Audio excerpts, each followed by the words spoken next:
নমস্কার। গল্প অনুকল্প চ্যানেলে আমি অঞ্জলি। আমার এই একান্ত ঘরোয়া গল্পের আসরে আজ আমি একটি ভীষণ রোম্যান্টিক একটি উপন্যাস পড়ে শোনাব। উপন্যাসটি লিখেছে নিমাই ভট্টাচার্য। উপন্যাসটির নাম প্রিয় বরেণ্য। লেখকের এক দিদি আছেন, নিউ ইয়র্কে থাকেন, চাকরি করেন ইউনাইটেড নেশনসে। ইউনাইটেড নেশনসের স্পেশাল কমিটির কাজে লেখকের দিদিকে নানান দেশে ঘুরতে হয় এবং ইউনাইটেড নেশনসের ক্যাফেটেরিয়ায় ওই দিদির সঙ্গে লেখকের প্রথম আলাপ হয়। তারপর আস্তে আস্তে দুজনে দুজনের কাছে এসেছেন, খুব কাছে, এবং লেখকের দিদি লেখককে ভীষণ ভালোবাসতেন। যেখানেই থাকুন না কেন উনি সবসময় লেখকের চিঠি লিখবেনই। যাই হোক, এইরকম ভাইকে লেখা দিদির কিছু চিঠি নিয়ে লেখক এই উপন্যাসখানি সৃষ্টি করেছেন। শুরু করি প্রিয় বরেণ্য উপন্যাসখানির প্রথম পর্ব। প্রিয় বরেণ্য ভাই রিপোর্টার। ভেবেছিলাম এসব কথা কোনোদিন কাউকে বলবো না, কিছুতেই না, অসম্ভব। এসব কথা তো বলার নয়, বলাও যায় না, বোধহয় উচিতও না। হাজার হোক, এই পৃথিবীটা এখনো পুরুষদের রাজত্ব।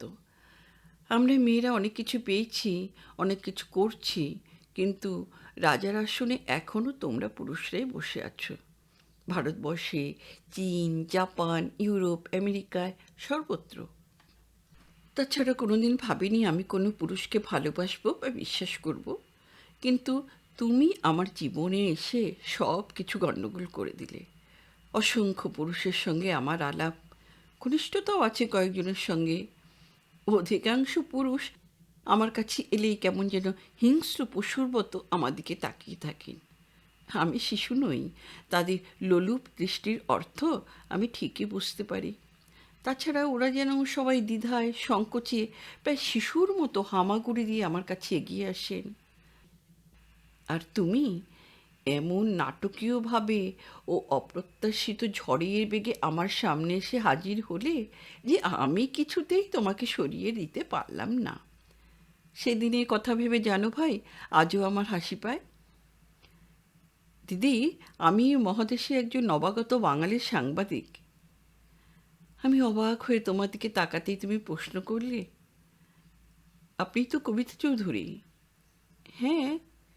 তুমি নির্বিদা দিয়ে এক পেয়ালা কফি আমার দিকে এগিয়ে দিয়ে বললে, ব্যাস, তাহলে ভুল করিনি, কফি নেই। কিন্তু দিদি বলে যখন ডেকেছি তখন আবার কিন্তু কেন? তাছাড়া আপনি অত্যন্ত সুন্দরী হলেও আমার কিন্তু কোনো বদমতলব নেই দিদি। আফটার অল, আমি আপনার ছোট ভাই। So kind of you, but. আবার কিন্তু? নাও নাও, কফি খাও দিদি। আপনি? ছোট ভাইকে কেউ আপনি বলে? খুব বেশি সম্মান দিতে চাও তো তুমি বলো, তুমি বলো। তুই বললেও কিন্তু আপত্তি নেই। তোমার কথা শুনেই আমি না হেসে পারলাম না। হাসতে হাসতে কফির পেয়ালাটা হাতে নিলাম। না না দিদি, হাসির কথা নয়। নিউ ইয়র্কের মতো শহরে তোমার মতো একজন দিদি অত্যন্ত দরকার আমার। কেন? এক্ষুনি বলবো? নিশ্চয়ই, যদি কোনো আপত্তি না থাকে। দিদি বলে যখন ডেকেছি তখন কোনো কিছু বলতেই আপত্তি নেই। তাহলে বলুন, আবার বলুন। আমি একটু হাসি, বলি, হাজার হোক, আমার বেশি বয়স নয়। তারপর পকেটে কয়েকশো ডলারের ট্রাভেলার্স চেক আছে। আর মাথায় কখন কোন বদবুদ্ধি আসে তার কি ঠিক আছে নাকি? কফি খেতে খেতে জিজ্ঞাসা করলাম, কিন্তু আমার কি ভূমিকা তা তো বুঝলাম না। হা ভগবান, ছোট ভাই অধপাতে গেলে দিদির কি ভূমিকা তাও বলে দিতে হবে? কফির পেয়ালায় শেষ চুমুক দিয়ে তুমি বলেছিলে, আরও একটা বিশেষ কারণে তোমার আমার দরকার। কী সেই বিশেষ কারণ? তুমি পকেট থেকে পার্স বার করে একটা সুন্দরী মেয়ের ফটো দেখিয়ে বললে, দিদি, এই কালো কুৎসিত মেয়েটাকে আমি বিশেষ ভালোবাসি না, কিন্তু আমাকে মেয়েটা সত্যি প্রাণ দিয়ে ভালোবাসে। ওর ধারণা আমেরিকার সব সুন্দরী মেয়েই আমার প্রেমে পড়বে। তুমি এমন সিরিয়াস হয়ে কথাগুলো বললে যে আমি অনেক চেষ্টা করেও হাসি চাপতে পারলাম না। না না দিদি, হাসির কথা নয়, আমাকে নিয়ে সত্যি ওর বড় ভয়। কিসের ভয়? যদি আমি ওকে ভুলে যাই, ও যদি আমাকে হারায়? তোমার কথাবার্তা শুনে আমার ভারী মজা লাগলো। জিজ্ঞেস করলাম, ওর নাম কি? দিদি, এখনই সব কিছু বলবো? আচ্ছা, পরে শুনবো। আমি তোমার চেয়ে বয়সে খুব বেশি বড় না, বোধহয় আমরা দুজনেই সমবয়সী।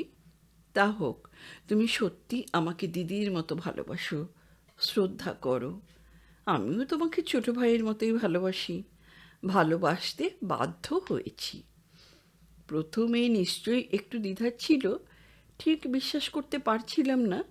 তবে মনের মেয়ে কেটে যেতে বেশি সময় লাগেনি। সেদিন বলতে পারিনি ভাই, কিন্তু আজ স্বীকার করছি, প্রথম দিনই তোমাকে আমার ভালো লেগেছিল। তোমার চোখের দৃষ্টিতে কোনো নোংরামি দেখিনি ভাই। তোমার কথাবার্তা বা ব্যবহারে কোনো নিচুতার ইঙ্গিতও পাইনি। আজ মুক্ত কণ্ঠে স্বীকার করছি, তোমাকে আমি ভালোবাসি, স্নেহ করি, এবং তোমার ভালোবাসায় আমি ধন্য হয়েছি। নিউ ইয়র্ক ছেড়ে যাবার দিন এয়ারপোর্টে তুমি আমাকে প্রণাম করলে, ছোট্ট শিশুর মতো অঝরে কাঁদলে। আমিও তোমার চিবুকে চুমু খেয়ে তোমাকে বুকের মধ্যে জড়িয়ে ধরে চোখের জল না ফেলতে পারিনি।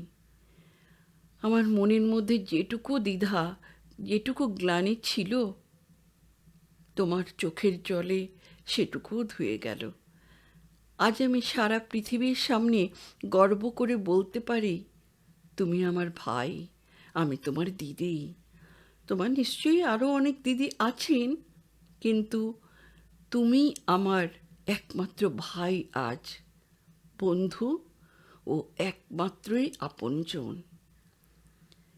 একদিন আমিও অনেকের দিদি ছিলাম। এই সংসারের অন্যান্যদের মতো আমারও আত্মীয় স্বজন ছড়িয়ে ছিটিয়ে রয়েছেন নানা জায়গায়, কিন্তু আস্তে আস্তে আমি অনেক দূরে সরে এসেছি, স্বেচ্ছায় নয়, বাধ্য হয়ে। ইউনাইটেড নেশনসের ক্যাফেটেরিয়ায় তোমার সঙ্গে আলাপ হবার পর যখন তুমি আমার অ্যাপার্টমেন্টে প্রথম এসেছিলে, তখন আমাদের কী কথাবার্তা হয়েছিল তা তোমার মনে আছে? এতদিন পর হয়তো তোমার সেদিনের কথা মনে নেই, কিন্তু আমার মনে আছে, কিচ্ছু ভুলিনি। তুমি আমার ঘর দোর সংসার দেখার পর বলেছিলে, দিদি তুমি বেশ আছো। বেশ আছি মানে? মানে ভগবান 10 হাত উজাড় করে তোমাকে সব কিছু দিয়েছেন দিদি। আমি হাসতে হাসতে জিজ্ঞাসা করেছিলাম, কে এমন দেখলে যে কথা বলছো? ভগবান তোমাকে কি দেননি বলো? বিদ্যা, বুদ্ধি, রূপ, যৌবন, অর্থ, যশ, প্রতিপত্তি। আমি হাসতে হাসতে আবার প্রশ্ন করি, আর কিছু? না না দিদি, হাসির কথা নয়। এই সংসারে মানুষ যা যা কামনা করে তার সব কিছুই তো তুমি পেয়েছ। আমি যেন আপন মনেই নিজেকে প্রশ্ন করলাম, ভগবান আমাকে সব কিছু দিয়েছেন, তাই না? 100 বার দিয়েছেন। আমি তোমার চিবুক ধরে আদর করে বলেছিলাম, কই, ভগবান তো এই ভাইকে আগে দেননি।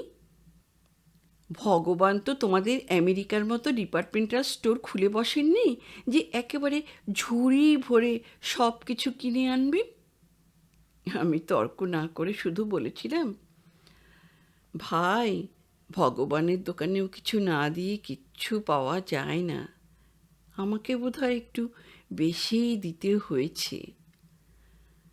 সেদিন তুমি আর প্রশ্ন করনি ভাই, আমিও আর কিছু বলিনি। বোধহয় তুমি আমার কথা তাৎপর্য বুঝতে পারোনি। অবশ্য বুঝতে পারলেও সেদিন তোমাকে কিছুতেই বলতে পারতাম না। সেদিন তোমাকে ভালো লাগলেও পুরোপুরি বিশ্বাস করতাম না। এখন তোমাকে সব কিছু বলতে পারি ভাই, বলবো। আমি জানি তুমি আমার কোনো ক্ষতি করবে না। মনে মনে বিশ্বাস করি তুমি তোমার দিদির দুঃখ উপলব্ধি করবে। আজ বলতে দ্বিধা নেই যে আমি অত্যন্ত মধ্যবিত্ত ঘরের মেয়ে ভাই। অনেক অলিগলি, অনেক রাজপথ, জনপথ, অনেক মানুষ, অনেক দেশ মহাদেশ, ৭ সমুদ্র ১৩ নদী পার হয়ে আজ আমি নিউ ইয়র্কে। কিন্তু ভাই, বিশ্বাস করো, জীবনের এই পথটুকু পার হতেই আমাকে প্রত্যেকটা খেয়াঘাটে কিছু না কিছু বিসর্জন দিতেই হয়েছে। সেসব কাহিনী আস্তে আস্তে তোমাকে বলবো, না বলে থাকতে পারবো না। জীবনের চরমতম গোপন কাহিনীও চিরদিনের জন্য নিজের মধ্যে লুকিয়ে রাখা যায় না ভাই, অসম্ভব। আমিও আর পারছি না। দীর্ঘদিন ধরে এ বোঝা একা একা বহন করা যায় না। তাই তোমাকে সব কিছু বলে আমি একটু হালকা হতে চাই ভাই।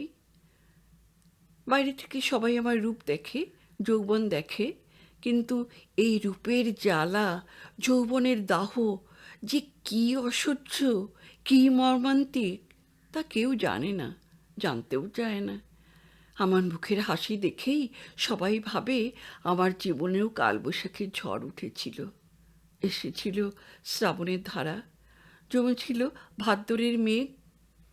এই সংসারে একটি নিঃসঙ্গ মেয়েকে পথ চলতে হলে যে প্রতি পদক্ষেপে কত বিপদ, কত নোংরামির মুখোমুখি হতে হয় তা বলতেও ঘেন্না হয়, লজ্জা হয়। তবু তোমাকে আমি সব কিছুই বলবো ভাই। সমাজের ভদ্র, সভ্য, শিক্ষিত মানুষের মধ্যেও যে কত দৈন্য, কত নোংরামি, কত নিচুতা ও হীনতা থাকতে পারে তা জানলে তুমি স্তম্ভিত হয়ে যাবে। আচ্ছা ভাই, আমার কাহিনী শুনে আমাকে দূরে সরিয়ে দেবে না তো? ঘেন্না করবে না তো? খারাপ ভাবলে নাকি? নিজের সপক্ষে বিশেষ কিছু বলতে চাই না, শুধু এইটুকু জেনে রাখো, মধ্যবিত্ত বাঙালি ঘরের অন্যান্য মেয়েদের মতো আমিও খুব বেশি উচ্চাভিলাষিনী ছিলাম না। বেথুন বা ভিক্টোরিয়া স্কুলের গণ্ডি পার হবার পর ৭ পাকে বাঁধা পড়লেই সুখী হতাম। কিন্তু বিধাতা পুরুষ আমাকে সহজ সরলভাবে এগিয়ে যেতে দিলেন না। শৈশব থেকেই বাধা দিতে শুরু করলেন, ধাপে ধাপে, প্রতিটি পদক্ষেপে। আমার জীবনে যত বাধা এসেছে আমিও তত বেশি দৃঢ় প্রতিজ্ঞ হয়েছি, কিছুতেই হার স্বীকার করিনি। প্রতিটি খেয়াঘাটে কিছু সম্পদ হারিয়েছি, কিন্তু কোনো খেয়াঘাটেই দাঁড়িয়ে থাকিনি, পার হয়েছি। আমি কি খুব অন্যায় করেছি? পুরুষদের আমি অবিশ্বাস করি, ঘেন্না করি, কিন্তু তাদের বিরুদ্ধে আমার কোনো অভিযোগ নেই ভাই। আমার সমস্ত অভিযোগ তোমার ভগবানের বিরুদ্ধে। তিনি কেন আমাকে সহজ সরল পথে এগোতে দিলেন না? আমার মতো একটা নিঃসঙ্গ মেয়ের কিছু সম্পদ কেড়ে না নিলে কি তার আত্মার তৃপ্তি হচ্ছিল না? তোমরা দুজনে আমার প্রাণ ভরা ভালোবাসা নিও। তোমার চিঠি পেলাম। তুমি যে এত তাড়াতাড়ি আমার চিঠির জবাব দেবে তা ভাবতে পারিনি। মনে হয় তুমি আমার চিঠি পড়ে বেশ চিন্তিত হয়ে পড়েছ এবং সেই জন্য আমার চিঠি পাবার পরদিনই জবাব দিয়েছ। তুমি যে আমাকে কত ভালোবাসো তা তোমার চিঠি পড়তে পড়তে বারবার উপলব্ধি করেছি। তোমাকে ভালোবেসে আমি যে ভুল করিনি তা আরেকবার বুঝতে পারলাম। তোমার চিঠিটা অনেকবার পড়েছি, পড়তে পড়তে আমার প্রায় মুখস্থ হয়ে গেছে। তারপর অনেক ভেবেছি, ২-৩ দিন শুধু তোমার কথাই ভেবেছি ভাই। মনে মনে বিচার করেছি তোমার পরামর্শ। হয়তো পুরনো দিনের দুঃখের স্মৃতি রোমন্থন করার কোনো সার্থকতা নেই, কিন্তু ভাই, অতীতকে তো একেবারে মুছে ফেলা যায় না। তাছাড়া অতীতের ওপরই তো বর্তমান গড়ে উঠেছে।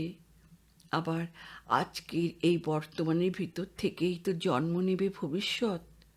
সুতরাং অতীত, বর্তমান, ভবিষ্যৎ অবিচ্ছিন্ন। বাইরের কাজকর্ম বা আচার ব্যবহারে আমরা অনেক সময় এই অবিচ্ছিন্নতার ধারাকে স্বীকৃতি দিই না, দিতে চাই না, হয়তো দিতে পারি না। কিন্তু মন, তাকে তো ফাঁকি দেওয়া যায় না। আমি তোমাকে সেই মনের কথাই বলবো ভাই।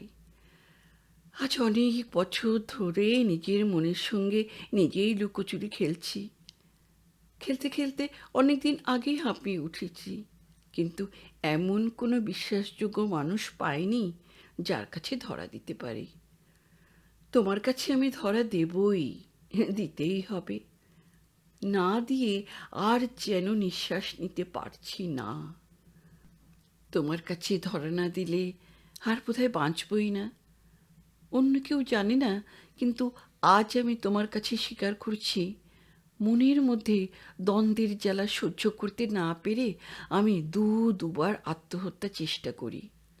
দুবারই অদ্ভুতভাবে বেঁচে গেছি। সেবার লন্ডন থেকে নিউ ইয়র্ক আসার সময় বিষ নিয়ে প্লেনের টয়লেটে ঢুকেছিলাম। বিষ খাওয়ার আগে কি যেন ভাবছিলাম। নানা চিন্তায় টয়লেটের দরজায় লক করতে ভুলে যাই। কিছুক্ষণ পরে একজন মহিলা যাত্রী হঠাৎ দরজা খুলে টয়লেটে ঢুকতেই আমি চমকে উঠি এবং কোনো মতেই নিজেকে সামলে নিয়ে তাড়াতাড়ি বেরিয়ে আসি। এই পৃথিবীতে একলা থাকার অনেক আনন্দ, অনেক সুবিধা, কিন্তু দুঃখও কম নয়।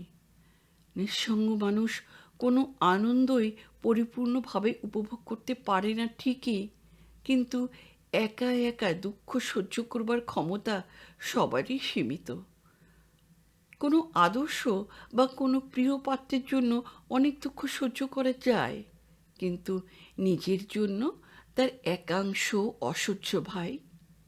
এই পৃথিবীতে বেঁচে থাকা জ্বালা কম নয়। তাই তো আমার মাঝে মাঝেই মনে হয়, একার জন্য কেন এই জ্বালা যন্ত্রণা সহ্য করি। যে মানুষ চিরবিদায় নিলেও এই পৃথিবীর কোনো মানুষের চোখের জল পড়বে না, তখন তার বেঁচে থাকার কী সার্থকতা।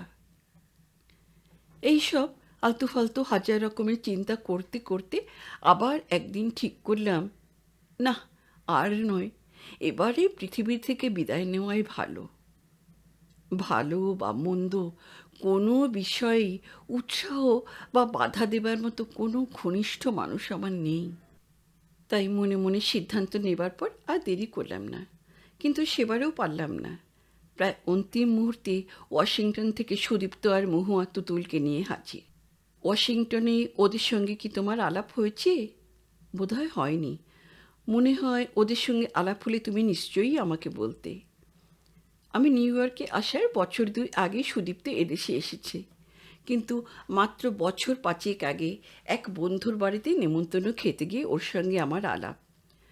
ঘরে ঢুকেই দেখি সুদীপ্ত অত্যন্ত উত্তেজিত হয়ে আমার বন্ধু মায়াকে বলছে, দেখো ছোটদি, এই সংসারে সমস্ত স্নেহ ভালোবাসার সঙ্গেই কোনো না কোনো স্বার্থ জড়িয়ে আছে। নিঃস্বার্থ ভালোবাসা এই সংসারে দুর্লভ। মায়া ওকে বকুনি দিয়ে বলল, দেখ খোকন, তুই বড্ড সিনিক হয়ে গেছিস। স্নেহ ভালোবাসা না থাকলে সমাজ সংসার চলছে কিভাবে? সুদীপ্ত হেসে বলল, কেন চলবে না? পারস্পরিক স্বার্থে আমরা সবাই জড়িয়ে পড়েছি যে, তাই তো সমাজ সংসার গড়গড় করে এগিয়ে চলছে দিদি। মায়ের স্বামী ডক্টর সরকার এবার হাসতে হাসতে ওর স্ত্রীকে বললেন, তোমরা কি এবার চুপ করবে, নাকি আমি আমার বান্ধবীকে নিয়ে 2-1 ঘন্টার জন্য ব্যাটারি পার্ক ঘুরে আসব? আমি হাসতে হাসতে বললাম, আপনার মতো স্ত্রৈণ পুরুষের সঙ্গে ব্যাটারি পার্ক তো দূরের কথা, হাওয়াই আইল্যান্ডে যেতেও আমি ইন্টারেস্টেড নই।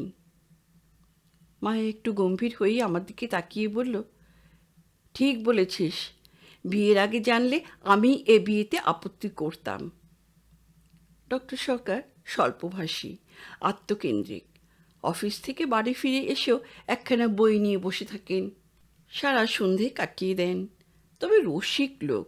বললেন, দেখুন মিস চৌধুরী, আর্টিফিশিয়াল জুয়েলারি ব্যবহার করে করে আসল সোনার গহনা আর আপনাদের ভালো লাগে না। আমরা কিছু বলার আগে সুদীপ্ত বলল, ঠিক বলেছেন কমলদা।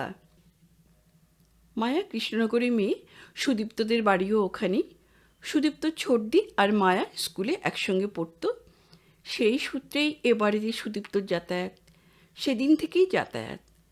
সেদিন থেকেই সুদীপ্তকে আমার বেশ লাগে। আশেপাশে যাদের দেখি তাদের থেকে ও একটু স্বতন্ত্র। হঠাৎ ওর কথাবার্তা শুনলে মনে হবে ও যেন এই পৃথিবীর বিরুদ্ধে যুদ্ধ করবার জন্যই এই পৃথিবীতে এসেছে। সব মানুষের বিরুদ্ধেই ওর অভিযোগ। বাবা মা ভাই বোন কাউকে ও ভালোবাসে না, অথচ ওদের প্রতি কর্তব্যে কোনো ত্রুটি নেই। প্রতি মাসে ফার্স্ট ন্যাশনাল সিটি ব্যাংক মারফত দেশে টাকা পাঠাবেই। পৃথিবীর বিরুদ্ধে সুদীপ্তর অভিযোগের আরও কারণ আছে। রেলের স্টেশন মাস্টারের ঘরে জন্মেছে, শৈশব বা কৈশোরে দারিদ্র্যের সঙ্গে পরিচয় হবার কোনো সুযোগ হয়নি, কিন্তু যৌবনের সিংহদ্বার পেরুতে না পেরুতেই ওর বাবা রিটায়ার করলেন। এক নিমেষে সুখের সংসার কোথায় ভেসে গেল। সুদীপ্ত জানল তার বাবার অসৎ আয়ের দৌলতেই তার শৈশব কৈশোরের দিনগুলি মধুময় হয়েছিল। কি একটা বিচ্ছিরি বিস্বাদে ও সারা মন ভরে গেল। আমার অ্যাপার্টমেন্টে 2-1 দিন আসা যাওয়ার পর সুদীপ্ত একদিন কথায় কথায় বলল, দেখো কবিতাদি, একটা চরম সত্য আমি মর্মে মর্মে বুঝেছি। তা কি সেই চরম সত্য? এই পৃথিবীতে টাকা ছড়াতে পারলে সবার ভালোবাসা পাওয়া যায়, আর না ছড়াতে পারলে বাবা মার স্নেহ পাওয়া যায় না। আমি আর প্রশ্ন করি না, একটু হাসি। না না কবিতাদি, হাসির কথা নয়, আমি আমার বাবা মা ভাই বোন আত্মীয় বন্ধুদের মধ্যে দেখেছি বলেই বলছি। আমি কোনো মন্তব্যও করি না, শুধু শুনি। সুদীপ্ত বলেই চলে, আমার বাবার অসৎ উপায়ে টাকা উপভোগ করতে মার ভালো লাগতো, কিন্তু বাবার দুঃখের দিনে মার ব্যবহার দেখে আমি অবাক হয়ে যেতাম কবিতাদি। আমার দাদা আর 2 দিদির যদি কীর্তি শোনো না, তুমি স্তম্ভিত হয়ে যাবে। বিচিত্র ছেলে এই সুদীপ্ত। বাবা মা ভাই বোনের উপর রাগ করে এ দেশে আসার 4 বছর পর কলম্বিয়া থেকে ডক্টরেট হয়। তারপর বছর 2 ক্যানাডায় চাকরি করার পর হঠাৎ একদিন মায়ের কাছে হাজির হয়ে বলল, ছোটদি, এখানে আর একা একা থাকতে পারছি না, তুমি আমার একটা বিয়ে দাও। মায়া জিজ্ঞেস করলো, বিয়ে দাও মানে? মেয়ে পছন্দ করেছিস? মেয়ে পছন্দ হয়ে গেলে তোমার কাছে আসবো কেন? মায়া প্রতিশ্রুতি দিল, সামনের জুনে দেশে ফিরেই তোর বিয়ের ব্যবস্থা করছি। মায়া না থাকায় সুদীপ্ত মহুয়াকে নিয়ে আমার কাছেই প্রথম উঠেছিল। ওরা দুজনেই আমাকে খুব ভালোবাসে। সময় পেলেই ওয়াশিংটন থেকে চলে আসে, আমাকেও যেতে হয়। আগে বিশেষে না গেলেও তুতুল হওয়ার পর থেকে বেশি দিন ওকে না দেখে থাকতে পারি না। তুমি তো জানো এখানে অনেক কিছু পাওয়া যায়, কিন্তু ছোট্ট সংসারের নিবিড় শান্তি এখানে প্রায় স্বপ্ন। ওদের 3টি প্রাণীর ছোট্ট সংসারে গেলে আমি যেন আমার সব দুঃখ কষ্ট ভুলে যাই ভাই। সেদিন আমি নিশ্চয়ই একটু অস্বাভাবিক ছিলাম। মহুয়া কিছু বুঝতে পারেনি, কিন্তু সুদীপ্ত বুঝতে পেরে আমাকে বলেছিল, কবিতাদি, মহু আর তুতুল তোমার কাছে সপ্তাহখানেক থাকবে। ওরা এখানে থাকলে তোর অসুবিধা হবে না? আমার আবার কী অসুবিধে? অফিস থেকে ফিরে এসে 2-1 বন্ধুর সঙ্গে 2-1 রাউন্ড ড্রিঙ্ক করতে না করতে সন্ধেটা বেশ কেটে যাবে। সুদীপ্তর কথা শুনে মহুয়া আর তুতুল খুশিতে আমাকে জড়িয়ে ধরল। তারপর তুতুল 2 হাত দিয়ে আমার মুখখানা ধরে বলল, তুমি এত গম্ভীর কেন পিসিমণি? আমার উপর রাগ করেছ? আমি ওকে বুকের মধ্যে টেনে নিয়ে বললাম, আমি কি তোমার উপর রাগ করতে পারি মা? রাগ না করলে কেউ এত গম্ভীর হয়? আমি ওর মুখের উপর মুখ রেখে বললাম, না বাবা, আমি আর গম্ভীর হব না। জানো ভাই, সেদিন সেই মুহূর্তে প্রতিজ্ঞা করলাম আত্মহত্যা করে এই পৃথিবী থেকে পালিয়ে যাব না। আর কারোর জন্য না হোক, এই ছোট্ট অবোধ শিশুটির ভালোবাসার জন্য আমাকে বাঁচতেই হবে। এখন তো সব কল্পনার বাইরে। এখন আমার জীবনের ভালো মন্দর সঙ্গে তুমি এমনভাবে জড়িয়ে পড়েছ যে তোমাকে দুঃখ দিয়ে আমি মৃত্যুর পরও শান্তি পাবো না ভাই। তাছাড়া তুমি তো একা নও, তোমার জীবনের সুখ দুঃখের সঙ্গে আরও একটি মেয়ের স্বপ্ন ও সাধনা জড়িয়ে আছে। তার স্বপ্ন ভেঙে দেবার অধিকার বা সাহস আমার নেই। আমার মনের মধ্যে অনেক তিক্ততা, অনেক দুঃখ, অনেক বেদনার ইতিহাস, অনেক ব্যর্থতা গ্লানি চাপা থাকলেও এই পৃথিবীকে আমার নতুন করে ভালো লাগছে। বুঝতে পারছি এই পৃথিবীর সব মানুষের মন এখনো বিষাক্ত হয়নি। ঔদার্য ও ভালোবাসার অমৃতধারা ক্ষীণ হয়ে এলেও সম্পূর্ণরূপে হারিয়ে যায়নি ভাই। যে পৃথিবী থেকে বিদায় নেবার জন্য একদিন পাগল হয়ে উঠেছিলাম, তোমার জন্যই সেই পৃথিবীকে আবার আমার ভালো লাগছে রিপোর্টার ভাই। আমি বাঁচতে চাই, আমি ভালোবাসা চাই, আমি ভালোবাসতে চাই। তাই তো পুরনো দিনের সব ইতিহাস তোমাকে জানিয়ে আমি গ্লানিমুক্ত হতে চাই। তুমি কি তোমার দিদির জন্য এটুকু বোঝা বহন করতে পারবে না ভাই? তোমার সুখ ও সাফল্যের জন্য যে কালো মেয়েটি তার সব কিছু জীবনের পণ করেছে, তার একটা ছবি আমাকে পাঠিও ভাই। তোমরা দুজনে আমার প্রাণ ভরা ভালোবাসা নিও। আমার নিজের কথা বলার আগে আমাদের পরিবারের বিষয়ে তোমাকে কিছু বলা দরকার। আমাদের আদিবাড়ি হুগলিতে, চন্দননগরের খুব কাছে। 1757 সালে লর্ড ক্লাইভ আর ওয়াটসন সাহেব চন্দননগরে দরলিয়া দুর্গ আক্রমণ করেন, তা তো তুমি নিশ্চয়ই জানো। ওই সময় আমাদের এক পূর্বপুরুষ একজন আহত ফরাসি সেনাপতিকে সেবা করে ফরাসিদের অত্যন্ত প্রিয়পাত্র হন এবং মনে হয় পরবর্তীকালে ইনি ফরাসিদের অধীনে কোনো চাকরি বা ব্যবসা শুরু করেন। এই যুদ্ধের প্রায় 60 বছর পর ইংরেজ চন্দননগরের ওপর ফরাসিদের পূর্ণ আধিপত্য স্বীকার করে নেয় এবং সঙ্গে সঙ্গে আমাদের পূর্বপুরুষের ভাগ্যও বদলে যায়। শুনেছি ঈশ্বরীপ্রসাদ চৌধুরী শুধু ধনী নন, সেকালে একজন বিশেষ গণ্যমান্য ব্যক্তি ছিলেন। তখনকার দিনে স্কুল কলেজে না থাকলেও তিনি অত্যন্ত শিক্ষিত ছিলেন। ওর ইংরেজি জ্ঞানের কথা বলতে পারবো না, কিন্তু ইনি যে ফরাসি ভাষায় অত্যন্ত সুপণ্ডিত ছিলেন সে বিষয়ে কোনো সন্দেহ নেই। ফরাসি ভাষায় বেশ কয়েকখানি বইও লেখেন। তার মধ্যে গঙ্গা নদীর কাহিনী নিয়ে লেখা বইখানি প্যারিস থেকে প্রকাশিত হয় এবং বিশেষ প্রশংসা লাভ করে। আমি ছোটবেলায় দাদুর কাছে এর সম্পর্কে অনেক গল্প শুনেছি। দাদু বলতেন, বিশ্বাস কর দিদি, আমার দাদুর মতো সুপুরুষ ও সুপণ্ডিত খুব কম হয়। দাদু প্যারিস গেলে এক বিখ্যাত আর্টিস্ট স্বেচ্ছায় তার যে ফুল সাইজ অয়েল পেন্টিং করে দেন, তার সামনে দাঁড়িয়েই আমরা মুগ্ধ হয়ে যেতাম।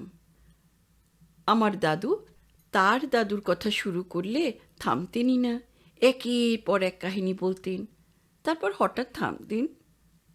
সঙ্গে সঙ্গে তার উজ্জ্বল মুখখানা ম্লান হয়ে যেত। তারপর একটা দীর্ঘ নিঃশ্বাস ফেলে বলতেন, এমন একজন মহাপুরুষ তুল্য মানুষের সন্তান হয়েও বাবা কি কেলেঙ্কারিটাই না করলেন। আমি তখন স্কুলের নিচু ক্লাসে পড়ি, বয়স বেশি নয়, তাই দাদুর দুঃখের কারণটা ঠিক বুঝতাম না। তবে বেশ উপলব্ধি করতাম দাদুর বাবা নিশ্চয়ই এমন কিছু করেছিলেন যার জন্যই তার এই দীর্ঘ নিঃশ্বাস। আস্তে আস্তে আমার বয়স বাড়ল, সব কিছু জানতে পারলাম। ঈশ্বরপ্রসাদ মাত্র 45 বছর বয়সে হঠাৎ মারা যান। ঈশ্বরপ্রসাদের একমাত্র সন্তান গঙ্গাপ্রসাদ চৌধুরী তখন বয়স মাত্র 21 বছরখানেক বিয়ে হয়েছে। বাবার মৃত্যুর পর টাকা কড়ি বিষয় সম্পত্তির হিসাব নিকাশ বুঝে নিতে 2-1 বছর কেটে গেল। ইতিমধ্যে আমার দাদুর জন্ম হলো। প্রচুর টাকা কড়ি ও বিষয় সম্পত্তির একমাত্র অধিকারী হবার গৌরব অর্জন করবার পরই গঙ্গাপ্রসাদের রূপান্তর শুরু হলো, প্রথমে লুকিয়ে তারপর প্রকাশ্যে। শেষ পর্যন্ত যেদিন উনি এক ফরাসি সুন্দরীকে সঙ্গে করে বাড়িতে নিয়ে হাজির হয়ে নিজের বিবাহিতা স্ত্রীর সামনে তাকে চুম্বন করে সগর্বে ঘোষণা করলেন, মাই বিলাভেড নিউ ওয়াইফ, সেদিন সেই মুহূর্তে গঙ্গাপ্রসাদের স্ত্রী পুত্রের হাত ধরে বেরিয়ে এলেন। তখন আমার দাদুর বয়স মাত্র 12-13। কয়েক বছর এখানে ওখানে কাটাবার পর দাদু স্টিমার কোম্পানির বুকিং ক্লার্কের চাকরি নিয়ে প্রথমে চাঁদপুর, পরে গোয়ালন্দ এলেন। আমরা হুগলির লোক হলেও ঢাকার বাসিন্দা হয়ে গেলাম। আর গঙ্গার প্রসাদ, তিনি হুগলি আর চন্দননগরের সব বিষয় সম্পত্তি বিক্রি করে ওই ফরাসি সুন্দরীকে নিয়ে প্যারিস চলে যান এবং বছর 10 পরে ওখানেই তার মৃত্যু হয়। ঢাকাতেই আমার জন্ম ভাই। আমার জ্ঞান বুদ্ধি হবার পর দাদুকে স্টিমার কোম্পানির চাকরি করতে দেখিনি। শুনেছি আমার জন্মের দিনে দাদু একটা লঞ্চ কেনেন এবং সেই লঞ্চের নাম দেন দিদি। ছেলেবেলা সে কটা বছরের স্মৃতি কোনোদিন ভুলব না ভাই। বাবা মা বা দিদার চাইতে দাদুর সঙ্গেই আমার বেশি ভাব ছিল। আমার খাওয়া শোয়া ওঠা বসা সব কিছু দাদুর সঙ্গে ছিল। অনেক আগেকার কথা হলেও আমার বেশ মনে পড়ে, রোজ বিকেলবেলায় আমি সদরঘাটে যেতাম। দূর থেকে যাত্রী বোঝাই আমাদের লঞ্চ দেখেই দাদু বলতেন, দেখ দিদি, তোর লঞ্চ আসছে। আমি আনন্দে খুশিতে নাচতে শুরু করতাম। কিছুক্ষণের মধ্যেই লঞ্চ সদরঘাটে আসতো। যাত্রীরা নেমে যাবার পর দাদু আমাকে নিয়ে লঞ্চে উঠতে গিয়াসুদ্দিন চাচা আমাকে কাঁধে তুলে নিতেন। আমার এখনও বেশ মনে আছে, উনি রোজ আমার জন্য কিছু আনবেনই, কোনোদিন মিষ্টি, কোনোদিন ফল বা লজেন্স। আমি তখন বুঝতাম না গিয়াসুদ্দিন চাচা আমাকে কেন অত ভালোবাসতেন, কিন্তু পরে জেনেছিলাম। তখন আমি একটু বড় হয়েছি, বোধহয় ক্লাস 5-6 পড়ি। কোনো দিন কোনো কারণে দাদুর সঙ্গে সদরঘাটে যেতে না পারলে গিয়াসুদ্দিন চাচা আমাদের বাড়িতে এসে আমার সঙ্গে দেখা করবেনই। দিদি, তোমার লঞ্চ চালিয়ে পেট চালাই, তাই তো ডাঙায় নেমে তোমার মুখখানা না দেখে ঘরে ফিরতে পারি না দিদি। আমি হাসি। গিয়াসুদ্দিন চাচা হাসেন না, গম্ভীর হয়ে বলেন, না না না না দিদি, হাসির কথা নয়, তোমাকে দেখলে আমার পোড়া বুকখানা জুড়িয়ে যায়। আমি কিছু জিজ্ঞাসা করতাম না, কিন্তু বেশ বুঝতে পারতাম গিয়াসুদ্দিন চাচার মনে অনেক দুঃখ, আর এটাও বুঝতাম উনি আমাকে সত্যি খুব ভালোবাসেন। তুমি কলকাতার ছেলে ভাই, পূর্ব বাংলায় যাওনি। বর্ষাকালে পূর্ব বাংলার রূপ না দেখলে বিশ্বাস করা কঠিন। সেই বর্ষা বাদলের দিনেও গিয়াসুদ্দিন চাচা আমাকে দেখতে আসবেনই। আমি হয়তো বলতাম, চাচা, এই বর্ষায় কেউ আসে? গিয়াসুদ্দিন চাচা এক মুখ হাসি হেসে জবাব দিতেন, সেই অগ্রহায়ণের আগে তো বর্ষা থামবে না দিদি, তাই বলে কি এই কমাস তোমার মুখখানা দেখব না? দাদু আমাকে বলেছিলেন, গিয়াসুদ্দিন চাচার একমাত্র মেয়ে কলেরায় মারা যায় এবং পরের বছর ওর জন্মদিনেই আমার জন্ম হয়। সে সময় আমি স্কুলের প্রতিযোগিতায় একটা বই পুরস্কার পাই। দাদুর কাছে সে খবর শুনে গিয়াসুদ্দিন চাচার কি আনন্দ কি আনন্দ। হাতে সময় থাকলেই বলতেন, দিদি, আমাকে একবার কাজলা দিদি কবিতাটা শুনিয়ে দাও তো, যেটার জন্য তুমি মেডেল পেয়েছো। গিয়াসুদ্দিন চাচার প্রশংসায় আমি এমন উৎসাহিত হয়েছিলাম যে যখন তখন যাকে তাকে কাজলা দিদি কবিতাটি আবৃত্তি করে শোনাতাম। ওই এক কবিতা 1000 বার শুনতে শুনতে বাড়ির সবাই পাগল হয়ে যেতেন, কিন্তু গিয়াসুদ্দিন চাচার কথা মনে করে আমি মা বা দিদার হাসাহাসিকেও গ্রাহ্য করতাম না। তারপর একদিন সদরঘাটে গিয়ে ঘণ্টার পর ঘণ্টা দাঁড়িয়ে থাকার পরও আমাদের লঞ্চ এলো না। আস্তে আস্তে রাত হলো, রাতের পাতলা অন্ধকার গাঢ় হলো, কিন্তু গিয়াসুদ্দিন চাচা লঞ্চ নিয়ে ফিরলেন না। অনেক রাত্রে সর্বনাশের খবর এলো। আমি আর জীবনে কোনো দিন কাজলা দিদি কবিতা আবৃত্তি করতে পারলাম না। এরপর মাসখানেক বিছানায় শুয়েই দাদু বেঁচে ছিলেন। তারপর দাদুও চলে গেলেন। বছরখানেক ঘুরতে না ঘুরতে দিদাও দাদুর কাছে চলে গেলেন। আমার এই ছোট্ট দুনিয়া হঠাৎ অন্ধকারের মধ্যে ডুবে গেল। আমার দাদু নিজে বিশেষ লেখাপড়া করতে পারেননি বলে বাবাকে MA BL পর্যন্ত পড়ান। দাদু আর দিদার মৃত্যুর পর বাবা ঢাকা ও কোর্টে ওকালতি করে বিশেষ সুবিধে না করতে পেরে কলকাতায় চলে এলেন। আসার পর জানলাম মার ক্যান্সার হয়েছে এবং তার চিকিৎসার জন্যই বাবা ঢাকা ছেড়ে কলকাতায় এসেছেন। কলকাতায় আসার পর প্রায় বছর দুই মা মোটামুটি ভালোই ছিলেন, নিজেই সংসারে কাজকর্ম করতেন। আমি স্কুল থেকে ফিরলে ঘণ্টাখানেক গল্প করবেনই। তারপর বাবা কোর্ট থেকে ফিরলেই বলতেন, অমন করে তাকিয়ে দেখার কোনো কারণ হয়নি, আমি ভালোই আছি। বাবা তার সমস্ত উৎকণ্ঠা লুকিয়ে হাসি মুখে বলতেন, ভালো থাকবে না কেন, নিশ্চয়ই ভালো থাকবে। আমার বাবা অত্যন্ত সৎ ও শান্তিপ্রিয় মানুষ ছিলেন ভাই। তিনি আপন মনে নিজের কাজকর্ম লেখাপড়া করতেন। তাই তো দাদু বাবাকে ব্যবসা বাণিজ্যে না টেনে স্বাধীন পেশায় দেন। কিন্তু অমন লাজুক লোকের পক্ষে ওকালতিতে সুবিধে করা সহজ নয়। বাবাকে কোনোদিন তাস পাশা খেলতে বা কোথাও কারোর সঙ্গে আড্ডা দিতে দেখিনি। কোর্টে যাওয়া আসা ছাড়া সব সময়ই নিজের ঘরে বসে পড়াশুনো করতেন। দাদু থাকতে আমি বাবার কাছে যেতাম না, কিন্তু কলকাতায় আসার পর আমাদের সব কিছুই বদলে গেল। বাবার কাজকর্মের চাপ অত্যন্ত বেড়ে গেলেও বাবা আমার অনেক কাছের মানুষ হলেন। গিয়াসউদ্দিন চাচা আর দাদুকে হারানোর পর এই পৃথিবীকে আমার মরুভূমি মনে হয়েছিল। ভেবেছিলাম ওই ক্ষণস্থায়ী সুখের স্মৃতি রোমন্থন করেই আমাকে বাকি জীবনটা কাটাতে হবে। কিন্তু না, কলকাতায় আসার পর অসুস্থা মা আর কর্মব্যস্ত বাবা আমাকে স্নেহ ভালোবাসায় ভরিয়ে দিলেন। আমার পৃথিবী আবার সবুজ, আবার সুন্দর হয়ে উঠল। আমার প্রাণ ভরা ভালোবাসায় নিও। কলকাতায় আসার মাস ছয়েক পরের কথা। সেদিন বাবার কোর্ট বন্ধ হলেও আমার স্কুল খোলা ছিল। আমি স্কুল থেকে বাড়ি ফিরেই দেখি বাবা এক ভদ্রলোকের সঙ্গে বসে গল্প করছেন। আমি মাকে জিজ্ঞাসা করলাম, মা, বাবা কার সঙ্গে অত গল্প করছেন?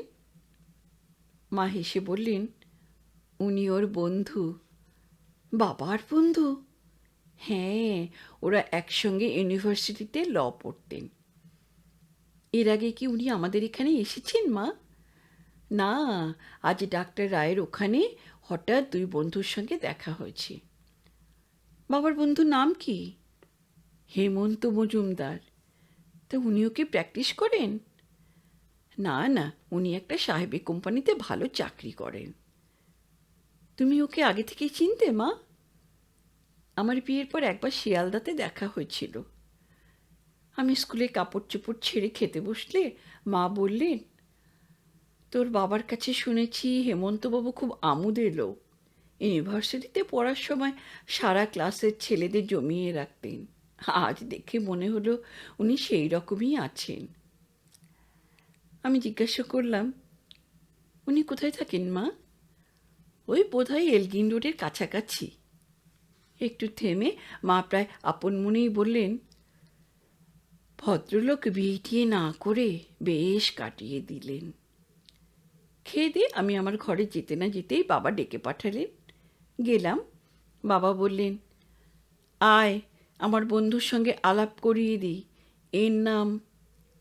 হেমন্তবাবু আমার হাত ধরে কাছে টেনে নিয়ে বললেন, এ ব্যাচেলার কাকু তোমারও বন্ধু? আমি একটু নিচু হয়ে ওকে প্রণাম করতে যেতেই উনি তাড়াতাড়ি দুহাত দিয়ে আমাকে বাধা দিয়ে বললেন, থাক থাক থাক, ওসব ফর্মালিটির দরকার নেই। সেদিন কিছুক্ষণ গল্পগুজব করেই উনি চলে গেলেন। এরপর থেকে উনি মাঝে মাঝেই আমাদের বাড়িতে আসতেন। কখনো কখনো আমাকে নিয়ে এদিক ওদিক বেড়াতেও যেতেন। সত্যি হেমন্ত কাকুকে বেশ লাগতো। ওনার একটা ছোট্ট মরিস 8 গাড়ি ছিল। স্কুলের গণ্ডি পেরোবার আগেই আমি ওর উৎসাহে গাড়ি চালানো শিখি। সত্যি সেদিনের উত্তেজনার কথা ভুলব না। মনে হলো হেমন্ত কাকু যেন আমার হাতে আকাশের চাঁদ এনে দিলেন। পরের বছর আমি কলেজে ভর্তি হবার পরে হেমন্ত কাকু একদিন বাবা মার সামনে আমাকে জিজ্ঞাসা করলেন, বলো কবিতা, কি চাই? কি আর চাইবো? না না, কিছু চাইতেই হবে মা। অনেকবার বলার পরও যখন আমি কিছু বললাম না, তখন উনি বললেন, চলো তোমাকে আমি পুরী ঘুরিয়ে আনি। আমি কিছু বলার আগেই বাবা বললেন, আমিও ভাবছিলাম সবাইকে নিয়ে একটু ঘুরে আসি, কিন্তু ডাক্তার বারণ করেছেন বলে বেরোতে পারছি না। সঙ্গে সঙ্গে মা বললেন, আমরা যখন যেতে পারছি না তখন খুকি বরং ওর কাকুর সঙ্গে ঘুরে আসুক। বাবা বললেন, তাতে আর কি আপত্তি আছে, যাক। হেমন্ত কাকু হাসতে হাসতে জিজ্ঞেস করলেন, গাড়িতে যাবে নাকি ট্রেনে? মা বললেন, না না, গাড়িতে অত দূর যেতে হবে না। দিন কয়েক পর আমি হেমন্ত কাকুর সঙ্গে পুরী রওনা হলাম। হাওড়া স্টেশনে পৌঁছে দেখি ফার্স্ট ক্লাস কুপে রিজার্ভ করা আছে। মালপত্র রাখার পরে উনি আমাকে জিজ্ঞাসা করলেন, কি কবিতা, ঠিক আছে তো? আমি হাসতে হাসতে বললাম, আমার কাকুর প্ল্যানিংয়ে কি কোনো ত্রুটি থাকতে পারে? উনিও হাসতে হাসতে বললেন, আমি কিন্তু শুধু তোমার কাকু না, বাট অলসো ইয়োর ফ্রেন্ড। আমি সঙ্গে সঙ্গে সমর্থন জানালাম, দ্যাটস রাইট। ট্রেন ছাড়া তখন দেরি ছিল। উনি বললেন, তুমি বসো, আমি আসছি। 15-20 মিনিট পরেই উনি দুটো সোডার বোতল নিয়ে আসতে আমি জিজ্ঞাসা করলাম, এ কি, 2 বোতল সোডা দিয়ে কী করবেন? কেন, দুজনে খাবো। আমার কি অম্বল হয়েছে যে সোডা খাবো? হেমন্ত কাকু আর কিছু না বলে বাথরুম থেকে জামা কাপড় বদলে নিচের বাড়তে আমার বিছানা পেতে দিলেন। তারপর আমাকে জিজ্ঞাসা করলেন, তুমি কি শাড়ি টাড়ি বদলে নেবে? হ্যাঁ। তাহলে যাও, বাথরুম থেকে ঘুরে এসো। আমি বাথরুম থেকে আসতে আসতেই ট্রেন ছেড়ে দিয়েছে। কাকু আমার হাত ধরে পাশে বসিয়ে বললেন, এবার বসো, জমিয়ে আড্ডা দেওয়া যাক। বসলাম। এবার উনি আমাকে জিজ্ঞাসা করলেন, তুমি কি এই প্রথম পুরী যাচ্ছ? হ্যাঁ। তোমার সমুদ্র ভালো লাগে না পাহাড় ভালো লাগে? দুই, কিন্তু কোনোটাই দেখা হয়নি। ঠিক আছে, এরপর তোমাকে নিয়ে আমি দার্জিলিং বা সিমলা যাব। আপনি খুব ঘুরে বেড়ান, তাই না কাকু?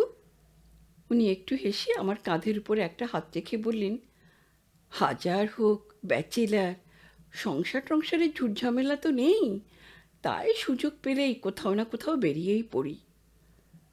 ও সংসারের ঝামেলায় না জড়িয়ে পড়াই ভালো কাকু। সে কি, তুমিও কি বিয়ে করবে না? আমি হাসতে হাসতে বললাম, বিয়ে টিয়ে করা আমার একটুও ভালো লাগে না। তাহলে কি করবে? কি আর করব, পড়াশুনো করার পর চাকরি করব। একলা একলা থাকবে? একলা থাকবো কেন, বাবা মার সঙ্গে থাকবো। কিন্তু বাবা মা তো চিরকাল থাকবেন না। তখন আর কি করব, একলাই থাকবো। বিয়ে না করে থাকতে পারবে? খুব পারবো। উনি একবার ঘাড় কাত করে আমার দিকে তাকিয়ে বললেন, মনে হয় না তুমি বিয়ে না করে থাকতে পারবে। আমি একটু অবাক হয়ে কাকুর মুখের দিকে তাকিয়ে বললাম, পারবো না কেন? উনি হাসতে হাসতে আমাকে একবার ভালো করে দেখে নিয়ে বললেন, তোমার মতো সুন্দরী মেয়ের পক্ষে বিয়ে করে না থাকা খুব মুশকিলের। আমি সুন্দরী? কাকু চোখ দুটো বড় বড় করে আমার মুখের দিকে তাকিয়ে বললেন, তুমি সুন্দরী না, মোটেও না। 100 বার 1000 বার তুমি সুন্দরী। আপনার সঙ্গে তর্ক করে লাভ নেই। এ ব্যাপারে তর্ক না করাই ভালো। কিন্তু সুন্দরী হলেই যে বিয়ে করতে হবে এমনও তো কোনো কারণ নেই কাকু। কারণ আছে, কারণ আছে। কি কারণ? আর ছেলেদের উৎপাতে পাগল হয়ে যাবে তুমি। আমি লজ্জায় মুখ ঘুরিয়ে নিয়ে বললাম, উৎপাত করে দেখুক, আমাকে কেউ উৎপাত করতে পারবেই না। ঠিক আছে, দেখা যাবে আমি ঠিক নাকি তুমি ঠিক। দেখবেন দেখবেন দেখবেন। কাকু হঠাৎ নেমে দাঁড়িয়েই বললেন, এবার শুরু করা যাক, কি বলো? কি শুরু করা যাক? একটু আনন্দ। আনন্দ? আমি অবাক হয়ে ওর দিকে তাকাই।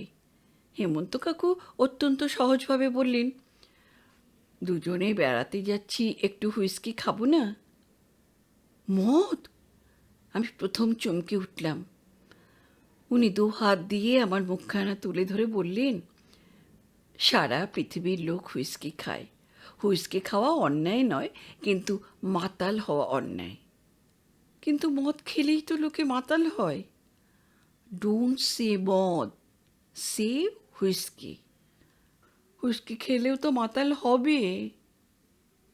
কোনো জিনিসই বেশি খাওয়া ভালো নয়। যে কোনো জিনিস বেশি খেলেই শরীর খারাপ হয়, তাই না? হ্যাঁ, তা বটে। তো বেশি হুইস্কি খাওয়াও খারাপ। প্রথম কথা মাতাল হবে, দ্বিতীয় কথা শরীর খারাপ হবে। কিন্তু কাকু, নেশা কি কেউ হিসেব করে করতে পারে? পারে, পারে। সব ভদ্র শিক্ষিত লোকেই পারে। আমি এবার দৃষ্টিটা নিচের দিকে করে নিজের মনে মনে ওর কথাগুলো ভাবি। 2-1 মিনিট নিজের মনে মনেই তর্ক করি, কিন্তু ঠিক মেনে নিতে পারি না। এবার উনি আমার মাথায় হাত দিয়ে জিজ্ঞাসা করলেন, কি ভাবছো কবিতা? না না, বিশেষ কিছু না। আমার হুইস্কি খাবার কথা ভাবছো? এবার আমি ওর দিকে মুখ তুলে জিজ্ঞাসা করলাম, আচ্ছা কাকু, আপনি হুইস্কি খান? হ্যাঁ, রাত্রে খাওয়া দাওয়ার আগে একটু খাই। রোজ? হ্যাঁ। খাওয়া দাওয়ার আগে কেন খান কাকু? তাতে শরীরটা ভালো হয়। এবার আমি আবার ভাবি, কোনো প্রশ্ন করি না, কিন্তু উনি সঙ্গে সঙ্গে আমাকে জিজ্ঞাসা করলেন, কোনোদিন আমাকে মাতাল হতে দেখেছ? আমি মাথা নেড়ে বললাম, না, দেখিনি। উনি এবার হাসতে হাসতে বললেন, আজ তো তুমিও একটু হুইস্কি খাবে। আমি সঙ্গে সঙ্গে চিৎকার করে বললাম, না না না না কাকু, আমি ওসব খাবো না। উনি আবার 2 হাত দিয়ে আমার মুখখানা ধরে বললেন, আচ্ছা পাগলি মেয়ে, হুইস্কি খাবার নাম শুনেই প্রায় অজ্ঞান হয়ে যায়। আমি একটু হেসে বললাম, মদ খেলে আমি মরেই যাব কাকু। আর যদি না মরে যাও তাহলে? তাহলে আমি মাতাল হব। যদি মাতালও না হও, তাহলে হয়তো অজ্ঞান হয়ে যাবই কাকু। যদি তাও না হও, না, মোট কথা মারাত্মক কিছু হবেই। আরে কিচ্ছু মারাত্মক হবে না কাকু। তবে কি মদ খাবার পরও আমি স্বাভাবিক থাকবো? 100 বার স্বাভাবিক থাকবে। তাহলে মদ খেয়ে লাভ কি? মনটা খুশিতে ভরে যাবে কবিতা। হেমন্ত কাকু আর কথা না বলে হুইস্কির বোতল, ফ্লাস্ক, গ্লাস, সোডার বোতল নিয়ে বসলেন। জিজ্ঞাসা করলেন, আমি একটু খাই? আমি মাথা নেড়ে সম্মতি দিলাম। কবিতা, তোমার আপত্তি থাকলে আমি বাইরের প্যাসেজে দাঁড়িয়ে খেয়ে আসছি। না না, আপনি বাইরে যাবেন কেন? অসুবিধা হলে আমি একটু বাইরে গিয়ে দাঁড়াবো। আরে তোমার মাথা খারাপ হয়েছে নাকি? তোমাকে বাইরে রেখে আমি এখানে বসে বসে ড্রিঙ্ক করব? না কাকু, আমি বাইরে যাবই তা তো বলছি না। উনি একটা গ্লাসে হুইস্কি আর সোডা মিশিয়ে আমার মুখের সামনে ধরে বললেন, চিয়ার্স ফর আওয়ার ফ্রেন্ডশিপ। কাকু গ্লাসে চুমুক দিতে আমি স্তম্ভিত হতবাক হয়ে ওর দিকে তাকিয়ে রইলাম। রিপোর্টার ভাই, এর আগে চিঠিটা নিশ্চয়ই পড়ে মনে হয়েছে সে রাত্রে ট্রেনের মধ্যে একটা কেলেঙ্কারি হয়েছিল। না না, সেরকম কিছু হয়নি। তবে 2 পেগ খাবার পরে কাকু আমাকে জিজ্ঞাসা করলেন, কি কবিতা, আমি কি মাতাল হয়েছি? আমি বিজ্ঞের মতো গম্ভীর হয়ে বললাম, কোনো ভদ্র শিক্ষিত লোক মাতাল হয় না। আমার কথা শুনে কাকু হো হো করে হাসতে হাসতে আমাকে জড়িয়ে ধরলেন। তারপর হুইস্কির গ্লাসটা আমার মুখের সামনে ধরলেন। তুমি একটু খাবে না কবিতা? না কাকু, প্লিজ। কেন, ভয় কি? ভয় কেন করবে? ইচ্ছে করছে না। কবিতা, ইচ্ছে করছে না বলো না। কিছুটা ভয় আর সংকোচের জন্যই তুমি খাচ্ছ না। না কাকু, কোনো ব্যাপারেই আমার ভয় বা সংকোচ নেই। কাকু মিটমিট করে হাসতে হাসতে বললেন, বিশ্বাস করি না আমি।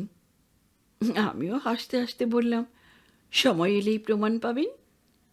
কাকু গ্লাসের বাকি হুইস্কিটা একেবারে গলায় ঢেলে একটা দীর্ঘশ্বাস ফেলে বললেন, তুমি আমাকে একটুও ভালোবাসো না কবিতা। 100 বার আপনাকে ভালোবাসি কাকু, কিন্তু তার তো কোনো প্রমাণ পাচ্ছি না। শুধু হুইস্কি খেলেই বুঝি আপনি তার প্রমাণ পাবেন? তা বলছি না, তবে যদি ভালোবাসতে তাহলে এতবার অনুরোধ করার পর নিশ্চয়ই অন্তত একটা পেগ খেতে। হ্যাঁ, তারপর হুইস্কি খেয়ে যদি মাতাল হই, কবিতা এমনভাবে খাবে যাতে নেশা হবে না, কিন্তু মৌজ হবে। ঠিক আছে, জানা থাকলো। বেশি দিন নয়, মাত্র 3 দিন আমরা পুরী ছিলাম। সত্যি বলছি ভাই, এর আগে এমন আনন্দ কখনো হয়নি। হেমন্ত কাকু বয়সে অনেক বড় হলেও সত্যিই আমার ঘনিষ্ঠ বন্ধু হয়ে গেলেন।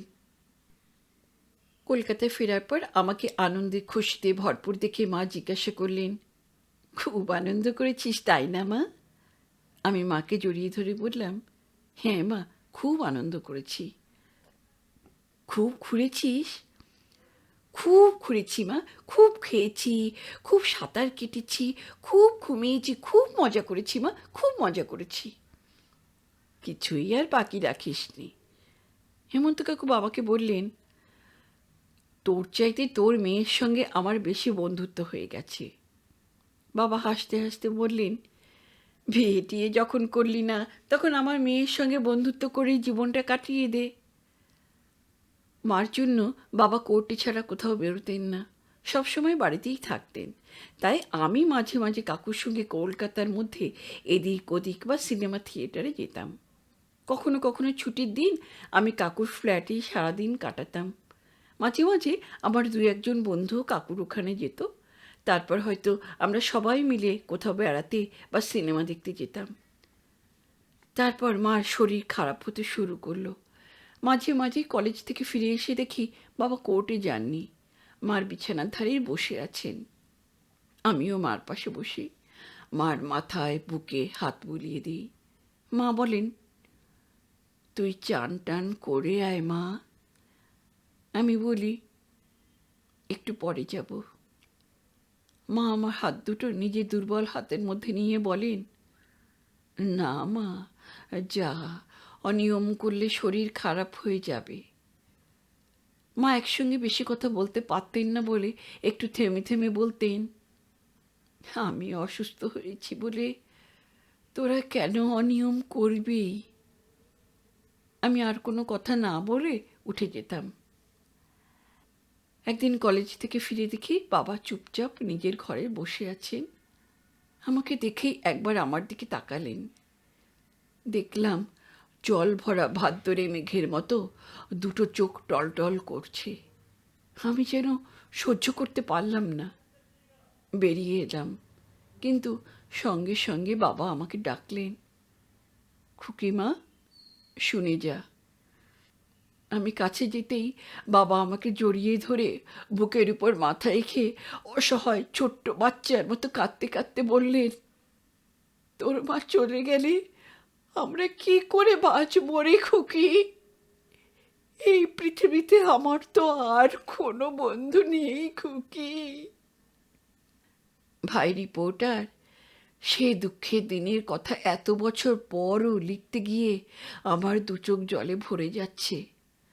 বাবার শৈশব কৈশোর আমি দেখিনি, তার প্রথম যৌবনের খবরও আমি জানি না, কিন্তু আমার জ্ঞান বুদ্ধি হবার পর থেকেই দেখেছি মা ছাড়া বাবা এই পৃথিবীর আর কিচ্ছু চিনতেন না, জানতেনই না। বাবা মাকে শুধু ভালোবাসতেন না, যথেষ্ট শ্রদ্ধাও করতেন। আমার বেশ মনে পড়ে কলকাতায় আসার পর বাবা একদিন আমাকে বলেছিলেন, জন্ম জন্ম তপস্যা করার ফলেই তোর মাকে আমি স্ত্রী হিসেবে পেয়েছি। বাইরের লোক ওর রূপ দেখে স্তম্ভিত হয়, কিন্তু ওর গুণের কাছে ওর রূপ কিছুই না মা। মা এমনই দুরারোগ্য ব্যাধিতে ভুগছিলেন যে বাবা সর্বস্ব কিছু পণ করেও তাকে বাঁচাতে পারলেন না। মা চলে গেলেন। আমি তখনই জানতাম বাবা এই আঘাত সহ্য করতে পারবেন না। আমার বিয়ে পরীক্ষা শেষ হবার দিন 3 পরেই বাবার হার্ট অ্যাটাক হলো। 72 ঘন্টা পার হবার পর হেমন্ত কাকু বললেন, আর ভয় নেই, বিপদ কেটে গেছে। আমার অদৃষ্টের মহাকাশে মুহূর্তের জন্য সূর্য উঁকি দিলেও আবার সঙ্গে সঙ্গে মেঘে ঢাকা পড়ল। বাবাও চলে গেলেন। সেসব দিনের কথা বেশি লিখে তোমার মনে দুঃখ দেব না ভাই। তুমি সহজেই আমার অবস্থা বুঝতে পারছো। আমি ভাবতে পারিনি এমন অকস্মাৎ আমার জীবনের সব আলো নিভে যাবে। হেমন্ত কাকুর বিরুদ্ধে আমার অনেক অভিযোগ, কিন্তু তা সত্ত্বেও মুক্তকণ্ঠে বলবো, সেই অন্ধকার অমানিসা রাত্রিতে আর কোনো আত্মীয় বন্ধু নয়, শুধু হেমন্ত কাকুই আমার পাশে এসে দাঁড়িয়েছিলেন। কাকু আমাকে বললেন, ডোন্ট ফরগেট কবিতা, আমি এখনো বেঁচে আছি। তোমার কিচ্ছু ভাবতে হবে না। তুমি এমএ পাশ করো, ডক্টরেট হও, তারপর ভেবে দেখা যাবে। সত্যি আমাকে কিছু ভাবতে হলো না। আমাদের কালীঘাটে বাড়িটা ৭৫,০০০ টাকায় বিক্রি করলেন। ফার্নিচার আর বাবার আইনের বইপত্তর বাবার জুনিয়রকে দিয়ে দেওয়া হলো। আমি কাকুর দুখানা ঘরের ফ্ল্যাটে চলে এলাম। কাকুর ফ্ল্যাটে একটা ড্রয়িং রুম, একটা বেডরুম, বেডরুমের সঙ্গে বাথরুম আর ছোট্ট একটা স্টাডি, এছাড়া একটা কিচেন। কাকুর সংসার ধর্মের ভার সালাউদ্দিন নামে একজন খানসামা কাম বাবুর্চির উপর। ৪৬ সালে দাঙ্গার সময় কাকু সালাউদ্দিনকে নিশ্চিত মৃত্যুর হাত থেকে বাঁচিয়েছিলেন। তারপর থেকে সালাউদ্দিন স্বেচ্ছায় কাকুর সংসারের ভার নিয়েছে। ডুপ্লিকেট চাবি দিয়ে দরজা খুলে সালাউদ্দিন যখন আসে তখন কাকু ঘুমিয়ে থাকেন। ওর হাতে চা খেয়ে কাকুর ঘুম ভাঙে। ব্রেকফাস্ট খেয়ে কাকু অফিস যান, আবার লাঞ্চের সময় আসেন। রাত্রে রান্না ফ্রিজে রেখে সালাউদ্দিন ২:৩০ নাগাদ চলে যায়। শুধু রান্না বান্না নয়, কাকুর সংসারের সব কিছু দায়িত্বই ওর। বাজার হাট, জামা কাপড়, বিছানা বালিশ, মোটর গাড়ির তদারকি ছাড়াও হুইস্কি সোডা এনে রাখার দায়িত্ব এই সালাউদ্দিনের। কাকুর বেডরুমটা বেশ বড়, সুতরাং সে ঘরের একপাশে আমার খাট আর একটা আলমারি রাখায় কারোরই কোনো অসুবিধা হলো না। কাকুর ঘরেই শোবার ব্যাপারে একবার যে মনে খটকা লাগেনি তা নয়, তবে প্রথম কথা, আর কোনো শোবার ঘর ছিল না, আর দ্বিতীয় কথা, যার স্নেহ অবলম্বন করে আমি এখানে এলাম তাকে অবিশ্বাস করা অন্যায়। পাশের স্টাডিটা আমিই নিলাম, ওখানেই পড়াশুনো করব। তারপর একদিন কাকু নিজে আমাকে ইউনিভার্সিটিতে নিয়ে এমএতে ভর্তি করে দিলেন আর বললেন, এতদিনে নিশ্চয়ই আমাকে চিনেছ Kabita. Treat me as a real friend, কোনো ব্যাপারে দ্বিধা করবে না। আমি ওর সঙ্গে সঙ্গে বললাম, আমি আপনার ফ্ল্যাটে থাকছি বলে আপনিও কোনো ব্যাপারে দ্বিধা করবেন না কাকু। কাকু বললেন, সন্ধ্যের পর ২-১ পেগ হুইস্কি খাই, তা তো তুমি জানোই কবিতা, সুতরাং আর কোনো ব্যাপারে তো আমার দ্বিধা হবার কোনো কারণ নেই।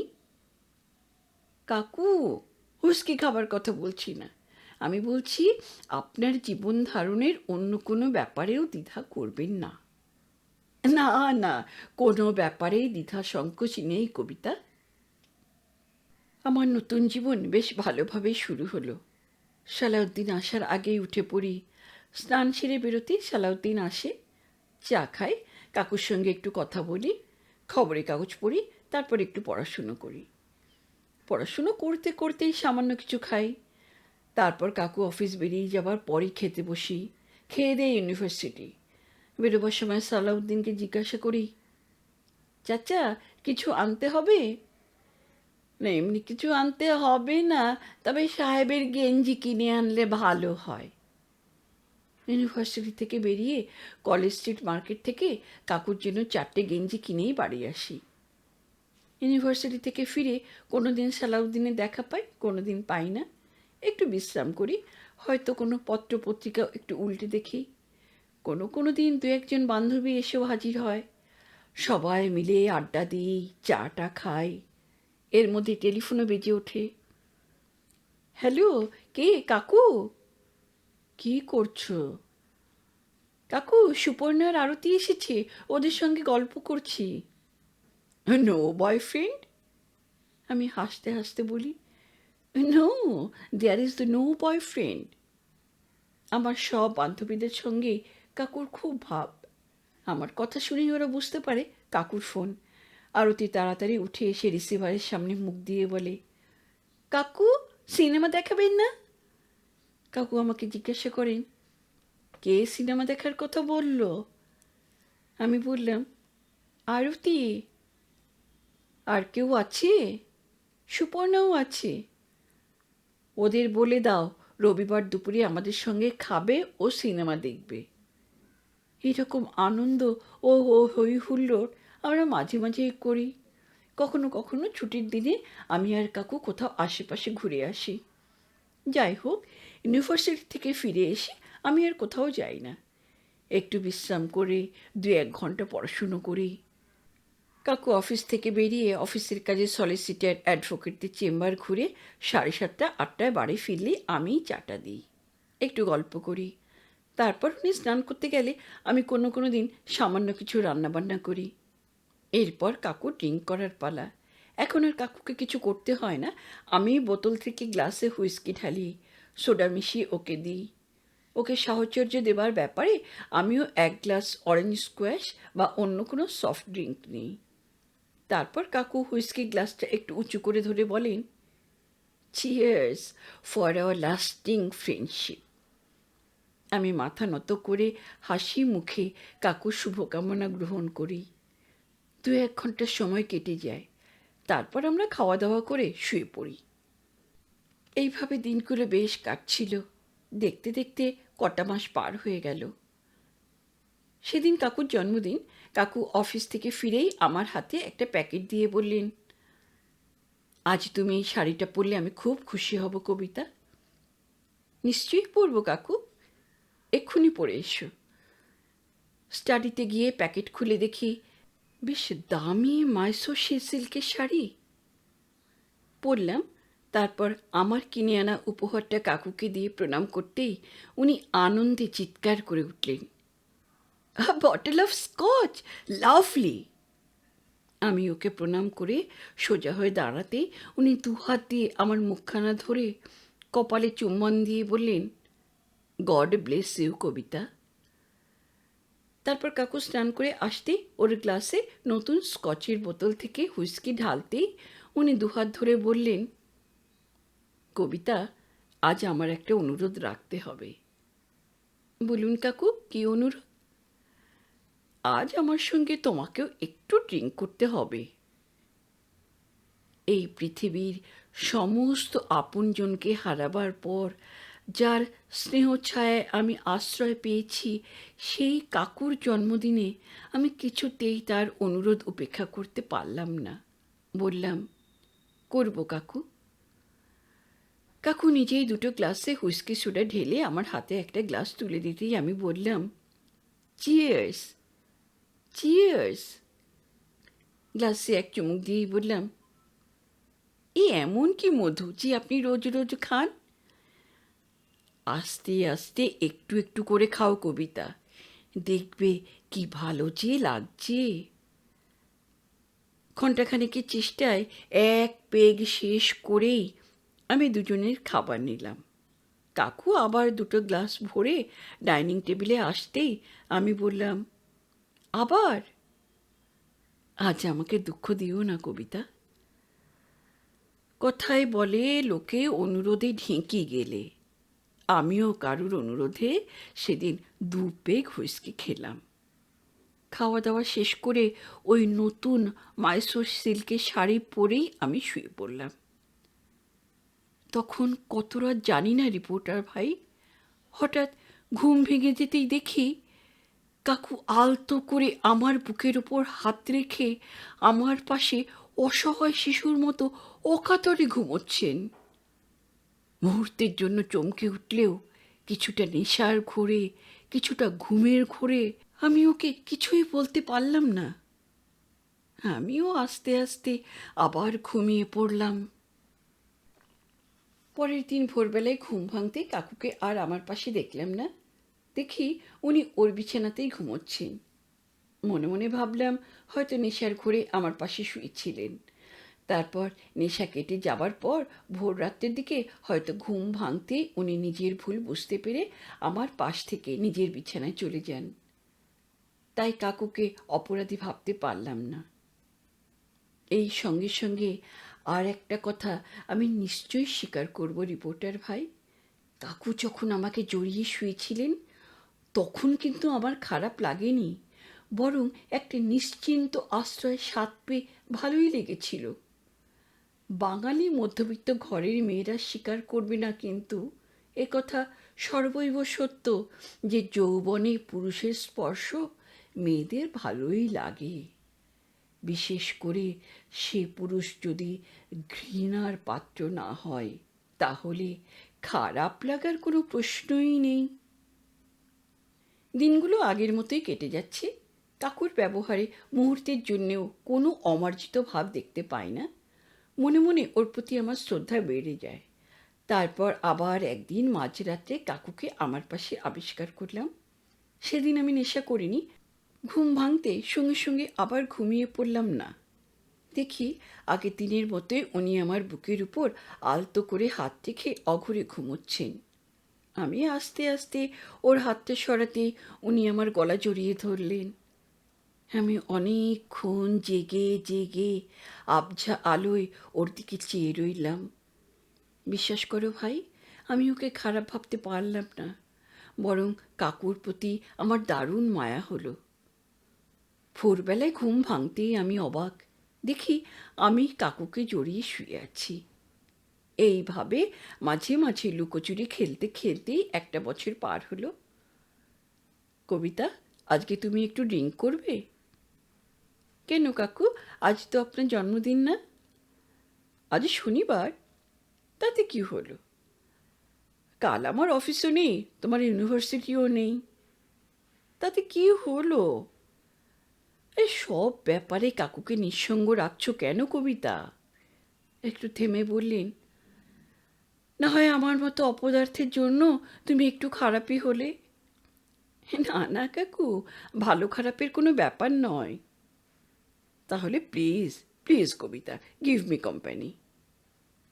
গত এক বছরে কাকুর অনুরোধে আমাকে 2-3 দিন হুঁচকি খেতে হয়েছে ঠিকই, কিন্তু আমি উপভোগ করিনি। কিন্তু সেই শনিবার সন্ধ্যায় আমি প্রথম হুইস্কি খেয়ে সত্যি আনন্দ পেলাম। এক প্যাক শেষ হওয়ার পর আমি কাকুকে বললাম, কাকু আর এক রাউন্ড হোক। কাকু হেসে জিজ্ঞাসা করলেন, কেন? বেশ লাগছে কাকু। প্রথম পেক শেষ করতে প্রায় 1 ঘন্টা লাগলেও সেকেন্ড পেক আধ ঘন্টা শেষ হতেই কাকু আবার গ্লাস ভরে আনলেন। আমি আপত্তি করলাম না। ওই গ্লাস নিয়েই আমি ডাইনিং টেবিলে গিয়ে বসলাম। সামান্য কিছু খেলাম। তারপর গ্লাসের বাকি হুইস্কিটুকু গলায় ঢেলে দিয়ে 2 হাত দিয়ে কাকুকে জড়িয়ে ধরে বললাম, আমাকে শুইয়ে দিন কাকু। শরীর খারাপ লাগছে নাকি? কবিতা, কবিতা, শরীর খারাপ লাগছে? না না, ভালোই লাগছে কাকু, খুব ভালো লাগছে। পরের দিন সকালে ঘুম ভাঙতে দেখি আমরা দুজনে জড়াজড়ি করে শুয়ে আছি। আস্তে আস্তে আমি আবিষ্কার করলাম আমরা দুজনে রোজই এক বিছানায় শুই। তবে ভাই, বিশ্বাস করো, কাকু কোনো দিনের জন্য আমার কাছ থেকে এর বেশি দাবি করেননি। তারপর আমি এমএ পাশ করলাম, ভালো রেজাল্ট হলো। রিসার্চ শুরু করলাম। সারাদিনে এত পরিশ্রম করতে হয় যে বাড়ি ফেরার পরই ঘুমিয়ে পড়ি। অধিকাংশ দিনই জানতে পারি না কখন সালাউদ্দিন চলে যায় বা কখন কাকু বাড়ি ফিরে আসেন। 7:30-8টার সময় ঘুম ভাঙার পর স্নান করি, 2-1 ঘন্টা লেখাপড়া করি, তারপর খাওয়া দাওয়া সেরে হয়তো দুজনে গল্পগুজব করি। একদিন কাকু ঘরের মধ্যে পায়চারি করতে করতে বললেন, কবিতা, রিসার্চ তো প্রায় শেষ হয়ে এলো, এরপর কি করবে? আগে শেষ তো হোক কাকু, তারপর ভেবে দেখব। কি আর করবে, কোথাও ভালো চাকরি নিয়ে চলে যাবে, তাই না? কাকু, আমি চলে গেলেও আমি মাঝে মাঝে আপনার কাছে এসে থাকব, আপনিও মাঝে মাঝে আমার কাছে আসবেন। কবিতা, তোমার স্বামী হয়তো আমার যাতায়াত পছন্দ করবেন না। আমি বিয়ে টিয়ে করছি না কাকু। বিয়ে তোমাকে করতেই হবে কবিতা। কেন? কেন কাকু? কেন আবার? তোমার মতো সুন্দরী শিক্ষিতা মেয়েকে অনেকেই বিয়ে করতে চাইবে। কাকু, অন্যের ইচ্ছায় তো আমি বিয়ে করব না। অন্যের আগ্রহে তোমারও বিয়ে করার ইচ্ছা হবে কবিতা? তার কোনো মানে নেই, যান। মানে আছে কবিতা, মানে আছে। কাকু আমার মুখোমুখি দাঁড়িয়ে আমার কাঁধের উপর দুটো হাত রেখে বললেন, তুমি তো কোনোদিন হুইস্কি খেতে না, কিন্তু আমার আগ্রহে আজকাল মাঝে মাঝে ড্রিঙ্ক করো, করো কি না? আমি মাথা নাড়ি। এবার কাকু বলেন, আমি নিজে আগ্রহ করে তোমার কাছে কিছুদিন শোবার পরে বুঝেছি, আমার যদি আরও এগিয়ে যাবার ইচ্ছা থাকতো তাহলে হয়তো। না কাকু, সেই ইচ্ছে আপনার হবে না।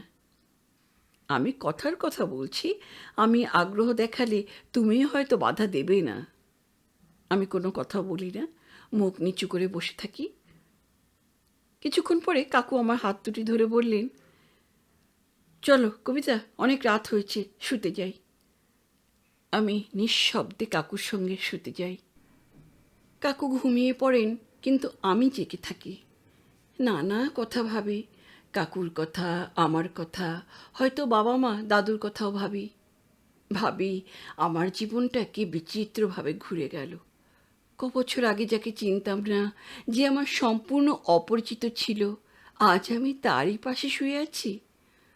হঠাৎ পাশ ফিরে শুয়ে কাকুকে দেখি, একটু হাসি। ঘুমিয়ে পড়লে কাকুকে শিশুর মতো মনে হয়, ক্লান্ত, শ্রান্ত, অসহায়। মনের মধ্যে প্রশ্ন জাগে, ঘুমোলে কি সবাইকে এমন অসহায় মনে হয়? আস্তে আস্তে ওর মুখে মাথায় হাত দিই। হঠাৎ গলার কাছে হাত দিয়ে রেখে ভিজে গেছেন। নিজের আঁচল দিয়ে ঘাম মুছিয়ে দিই, পাঞ্জাবির বোতামগুলো খুলে দিই। কাকুর মুখের সামনে মুখ নিয়ে দেখি, ওর নিঃশ্বাস আমার মুখে এসে পড়ছে। বেশ লাগছে, ওকে যেন ভালো লাগে। নিজেই নিজেকে বলি, কাকু তো বাবার চাইতে 7-8 বছরের ছোট, তার মানে উনি মোটামুটি আমার চাইতে 10-12 বছরের বড়। ব্যাস, আমি বোধহয় একটু ঘনিষ্ঠ হই। ঘুমের ঘোরেই কাকু আমাকে বুকের মধ্যে টেনে নেন। আমি আপত্তি করি না, ওকে দূরেও সরিয়ে দিই না, পারি না।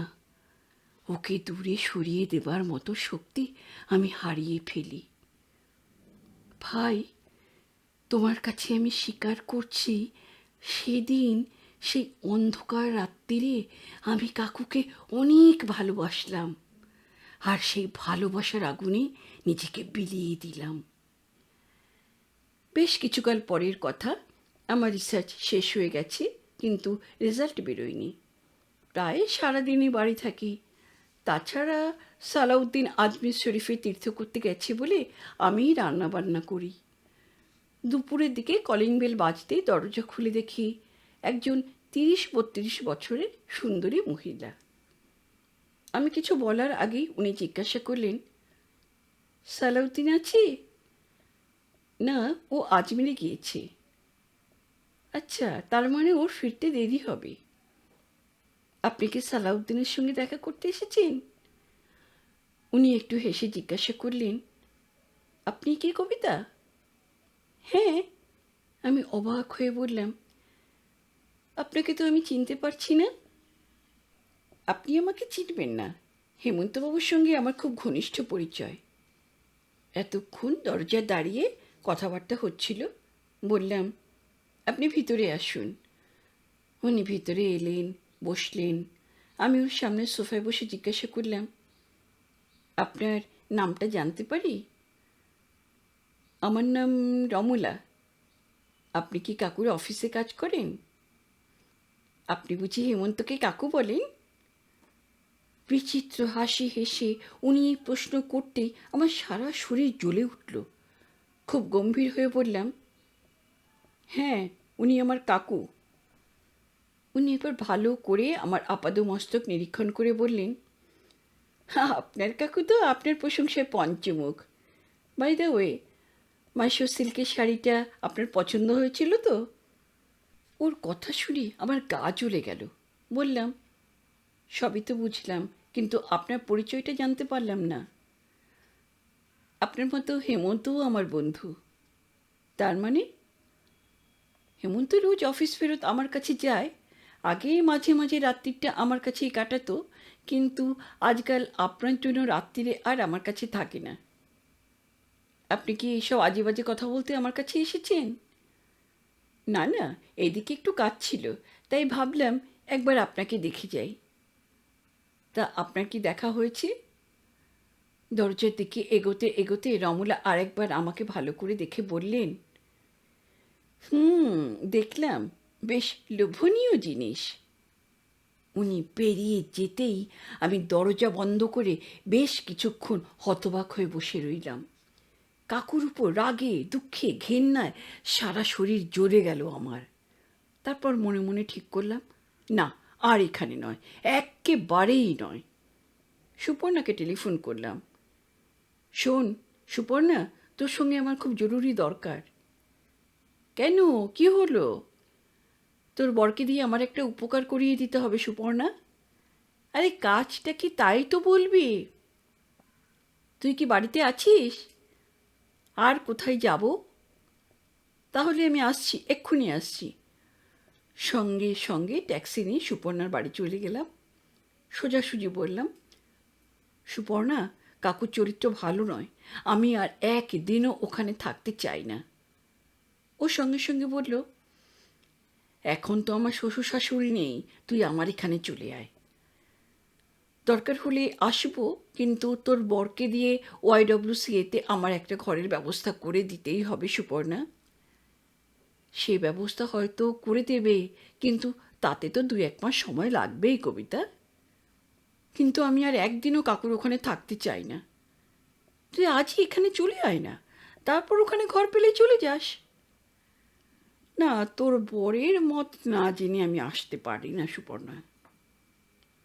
আরে আমার বর তো তোকে ওর আপন বোনের চাইতেও বেশি ভালোবাসে। তা তো জানি, কিন্তু তবুও তার মতামত না জেনে আমার ওসব উচিত না। ঠিক আছে, আজ রাত্রে আমি ওর সঙ্গে কথা বলে রাখবো। শোন, তুই আমাকে টেলিফোন করিস, তবে শোন, কাকু যখন অফিস থাকে তখনই করবি, অফিস যাবার আগে করিস না। 11টা নাগাদ করবো? হ্যাঁ হ্যাঁ, ঠিক আছে, 11টায় করিস। হ্যাঁ। পরের দিন দুপুরের দিকে সুপর্ণা ওর বরের অফিসের গাড়ি নিয়ে আমার কাছে এলো। আমি আমার সমস্ত জিনিসপত্র নিয়ে রওনা হলাম। কাকুকে একটা ছোট্ট চিঠি লিখে এলাম। আপনি আমার জন্য যা করেছেন তা আমি কোনোদিন ভুলতে পারবো না। আপনার কাছে এই কবছর থেকে আমি যে অপরিসীম অভিজ্ঞতা অর্জন করলাম তা আমার ভবিষ্যৎ জীবনের পাথেয় হয়ে রইবে। আমি যাচ্ছি, আর কোনোদিন আপনার সঙ্গে দেখা করবার ইচ্ছা নেই। আপনিও আমার সঙ্গে দেখা করবার চেষ্টা করবেন না। সবশেষে জানাই, আপনার বান্ধবী রমলা এসেছিল। অকস্মাৎ আমার জীবন আবার মোড় ঘুরল। তোমরা দুজনে আমার প্রাণ ভরা ভালোবাসা নিও ভাই। সুপর্ণার সঙ্গে আমার বিশেষ বন্ধুত্বের একটা ইতিহাস আছে। আমরা দুজনে একসঙ্গে MA ক্লাসে ভর্তি হবার কদিন পরই হঠাৎ কী কারণে যেন স্ট্রাইক হলো। ভাবছিলাম লাইব্রেরিতে বসে কাজ করব, কিন্তু হঠাৎ সুপর্ণা এসে অনুরোধ করলো, চলুন সিনেমায় যাই। বিশেষ আগ্রহ না থাকলেও ওর অনুরোধে মত দিলাম। কিছুক্ষণ ওর সঙ্গে আড্ডা দিয়ে স্প্ল্যানেড পাড়ায় গিয়ে অনেক ঘোরাঘুরি করেও কোনো হলে টিকিট পেলাম না। সুপর্ণার বাড়ি ফেরার মতলব ছিল না, তাই ওকে আমার আস্তানায় নিয়ে গেলাম। সারা দুপুর বিকেল আমরা আড্ডা দিলাম, কত কি বললাম, কত কি শুনলাম, তার ঠিক ঠিকানা নেই। ওই এক দুপুরবেলা আড্ডা দিতে দিতে আমরা কখন যে আপনি তুমি পেরিয়ে তুইয়ে এসে পৌঁছেছি তা কেউই জানতে পারলাম না। বাড়ি ফেরার আগে সুপর্ণা হাসতে হাসতে বলল, যাই বলিস কবিতা, প্রেমে পড়লে তোর এই আস্তানাটা দারুণ কাজে লাগবে। আমিও হাসতে হাসতে জবাব দিলাম, স্বচ্ছন্দে কাজে লাগাস। এরপর থেকে সুপর্ণা মাঝে মাঝে ইউনিভার্সিটি থেকে বাড়ি ফেরার পথে আমার ওখানে কাটিয়ে যেত। বলতো, এই কবিতা, একটা সত্যি কথা বলবি? কেন বলবো না? হ্যাঁ রে, তোর বিয়ে করতে ইচ্ছে করে? কেন, তোর বুঝি ইচ্ছে করছে? সুপর্ণা খোলাখুলি বলে, ঠিকই বিয়ে করতে ইচ্ছে না করলেও ঠিক এরকম একলা একলা থাকতেও ভালো লাগে না, বুঝলি? আমি দুহাত দিয়ে ওর মুখখানা আমার দিকে ঘুরিয়ে জিজ্ঞাসা করি, সুপর্ণা, তুই কি কারোর প্রেমে পড়েছিস? পড়িনি, এখনো পড়িনি, তবে পড়লে ভালো হয়। তা ইউনিভার্সিটিতে তো কত মৌমাছি। আমাকে কথাটা শেষ করতে না দিয়েই ও বলল, একমাত্র শ্যামল ছাড়া আর কারোর পাশে বসতেও ইচ্ছে করে না। শ্যামল সত্যি ভালো ছেলে সুপর্ণা, যেমন স্মার্ট তেমন। আবার আমাকে বাধা দিয়ে বলল, সবচাইতে বড় কথা কি জানিস কবিতা, শ্যামল ভারী সুন্দর কথা বলতে পারে। ওর সঙ্গে ঘন্টার পর ঘন্টা কথা বললেও খারাপ লাগে না। আমি হাসতে হাসতে জিজ্ঞেস করলাম, তা ওর আর কী কী গুণ আছে? তুই আর কী কী গুণ আবিষ্কার করেছিস? ওর সবচেয়ে বড় কী গুণ জানিস কবিতা? ও তোকে ভালোবাসে। সুপর্ণা, কেন শাক দিয়ে মাছ ঢাকার চেষ্টা করছিস? শ্যামল যে তোকে ভালোবাসে আর ওকে যে তোরও ভালো লাগে, এ কথা বলতে লজ্জা পাচ্ছিস কেন? ভাই রিপোর্টার, এ কথা তুমি নিশ্চয়ই স্বীকার করবে, প্রত্যেক মানুষের জীবনেই এমন একটা সময় আসে যখন সে আর নিঃসঙ্গ থাকতে পারে না, নিঃসঙ্গ থাকতে চায় না। সে তখন প্রাণের মানুষকে কাছে চায়। এ কথা ঠিকই, ছেলেদের চাইতে মেয়েরাই অনেক আগে নিঃসঙ্গতা অনুভব করে, করবেই, তবে কারো দুদিন আগে, কারো দুদিন পরে। আমার বেশ মনে পড়ে, আমি যখন স্কুলে পড়তাম তখনই কয়েকজনকে দেখেছি যারা দেহে ও মনে অনেক দূর এগিয়ে গেছে। 2-3 জন তো তখনই সংসার করবার জন্য বেশ আগ্রহী হয়ে উঠেছিল। এসব খুব অস্বাভাবিকও নয়। এক বিশেষ সময়ে প্রকৃতির জীবনে বসন্ত আসে, কিন্তু মানুষ তো কোনো নিয়ম শৃঙ্খলার দাস নয়। তার জীবনে কখন বসন্ত আসবে তা কেউ জানে না। ইংরেজিতে কিন্তু একটা কথা আছে ভাই, age does not depend upon years but upon temperament and health. সত্যি, বছরের হিসেব করলেই বয়স জানা যায় না ভাই। মন ও স্বাস্থ্যের ওপরেই বয়স নির্ভর করে। ছেলেবেলায় শুনতাম বাঙালি মেয়েরা 20-তে বুড়ি হয়, কিন্তু এই নিউ ইয়র্কেই এক বাঙালি মহিলা আছেন যাকে দেখে মনে হয় তিনি কোনোদিনই বুড়ি হবেন না। বেশ কবছর আগে কলকাতার একজন বিখ্যাত গায়ক এদেশে এসেছিলেন। এক অনুষ্ঠানে তার গান শুনতে গিয়ে মিসেস চ্যাটার্জির সঙ্গে আমার প্রথম আলাপ। তারপর থেকে মাঝে মাঝেই দেখা হয়। ওকে নিয়ে নানাজনে নানা কথা বলতেন। কেউ বলতেন ওর স্বামী মারা গিয়েছেন, কেউ বা বলতেন উনি ডিভোর্স করেছেন। আবার এমন কথা বলতেও শুনেছি যে ওর একাধিক বিয়ে। এসব কথা শুনেছি আর হেসেছি, কারণ আমরা যতই প্রগতিবাদী হই না কেন, যতই বিলেত আমেরিকায় থাকি না কেন, একজন মেয়েকে একা থাকতে দেখলেই আমরা সমালোচনা না করে থাকতে পারি না। সে যাই হোক, মিসেস চ্যাটার্জির বয়স নিয়ে আমেরিকা প্রবাসী ভারতীয় বৈজ্ঞানিক গবেষণা করেও কোনো কিছু জানতে পারেনি। কেউ বলেন 40, কেউ বলেন 50, অনেকেই আবার বলেন কিছু না হলেও ওর বয়স 60 হয়েছে। বয়স যাই হোক, মিসেস চ্যাটার্জিকে দেখে এখনও অনেক পুরুষে চিত্তচাঞ্চল্য হয়। আস্তে আস্তে ওর সঙ্গে আমার ঘনিষ্ঠতা হবার পর উনি আমাকে একদিন বলেছিলেন, দেখো কবিতা, যে মেয়েদের একলা একলা জীবন কাটাতে হবে তাদের যৌবন আর অর্থ সব সময় মজুত রাখতে হবে। আমি ওর কথা শুনে হাসি। না না কবিতা, হাসির কথা নয়, যৌবন আর অর্থ না থাকলে আমাদের মতো মেয়েদের বেঁচে থাকাই মুশকিল। মিসেস চ্যাটার্জি শ্যাম্পেনের গ্লাসে একটা চুমুক দিয়ে আবার বললেন, পৃথিবীর সব দেশের সব পুরুষরাই মেয়েদের যৌবনের মর্যাদা দেয়, আর অর্থ?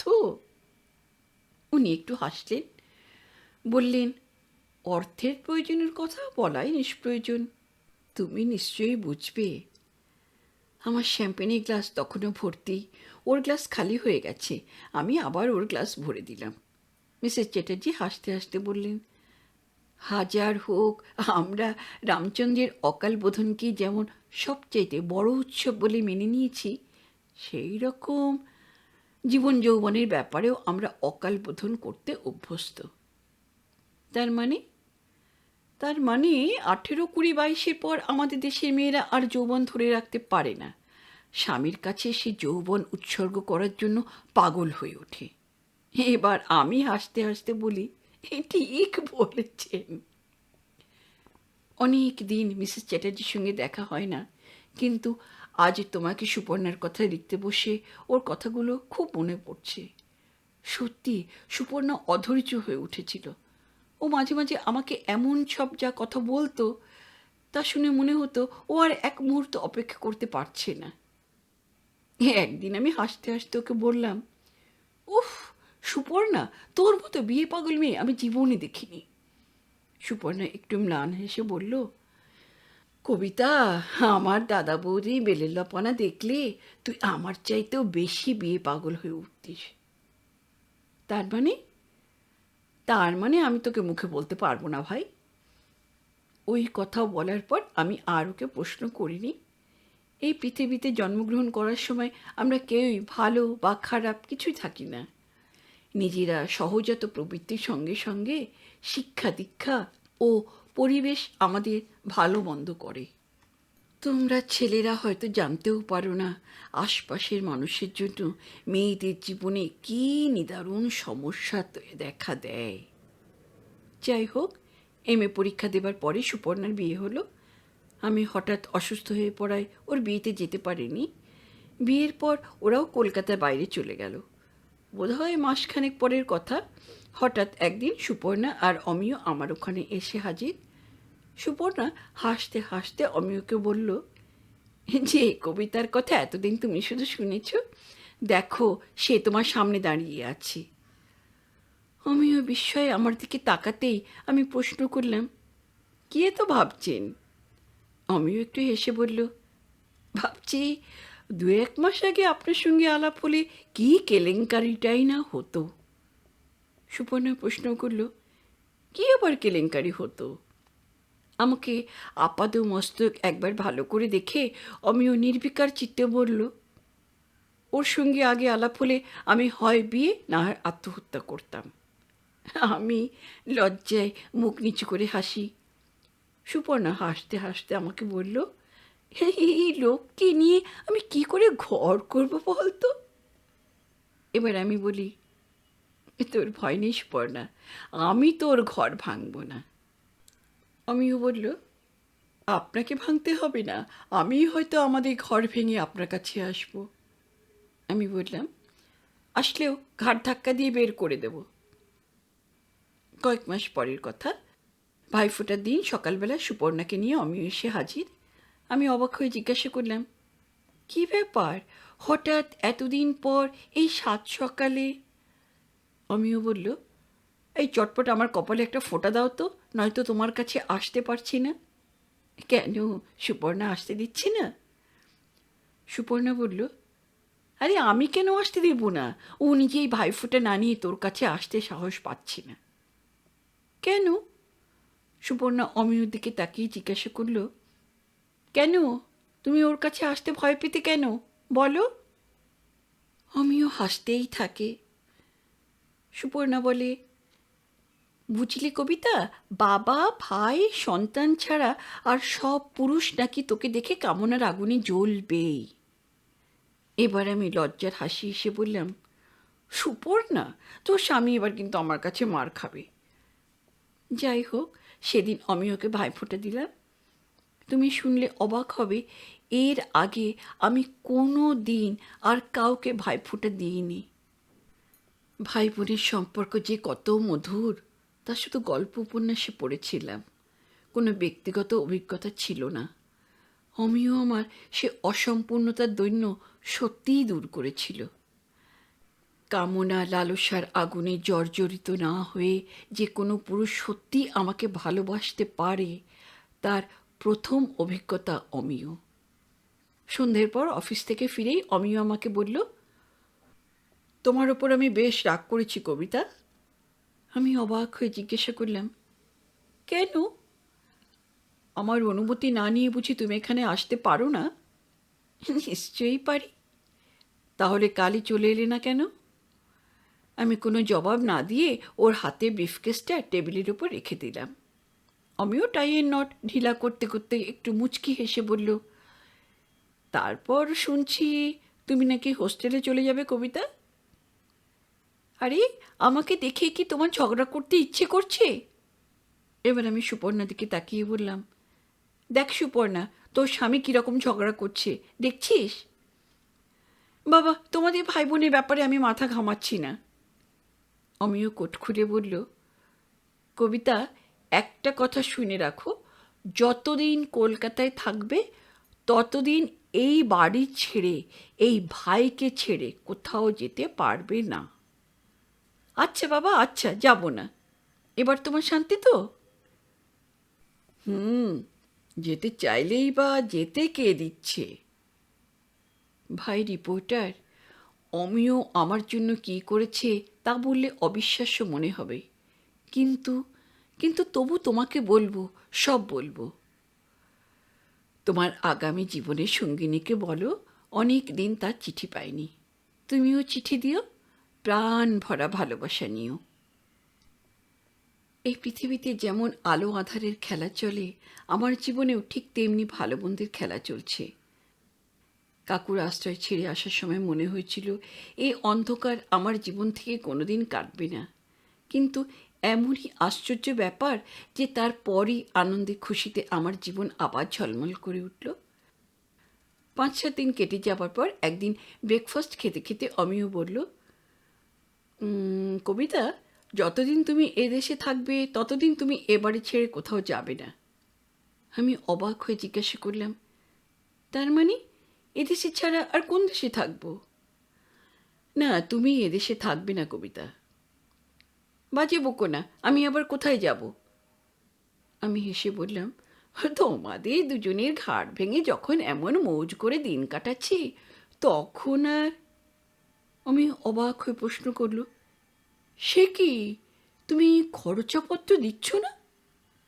আমি হাসতে হাসতে বললাম, আমি খরচে না দিলে কি তোমার একার দ্বারা এই সংসার এভাবে চলতো?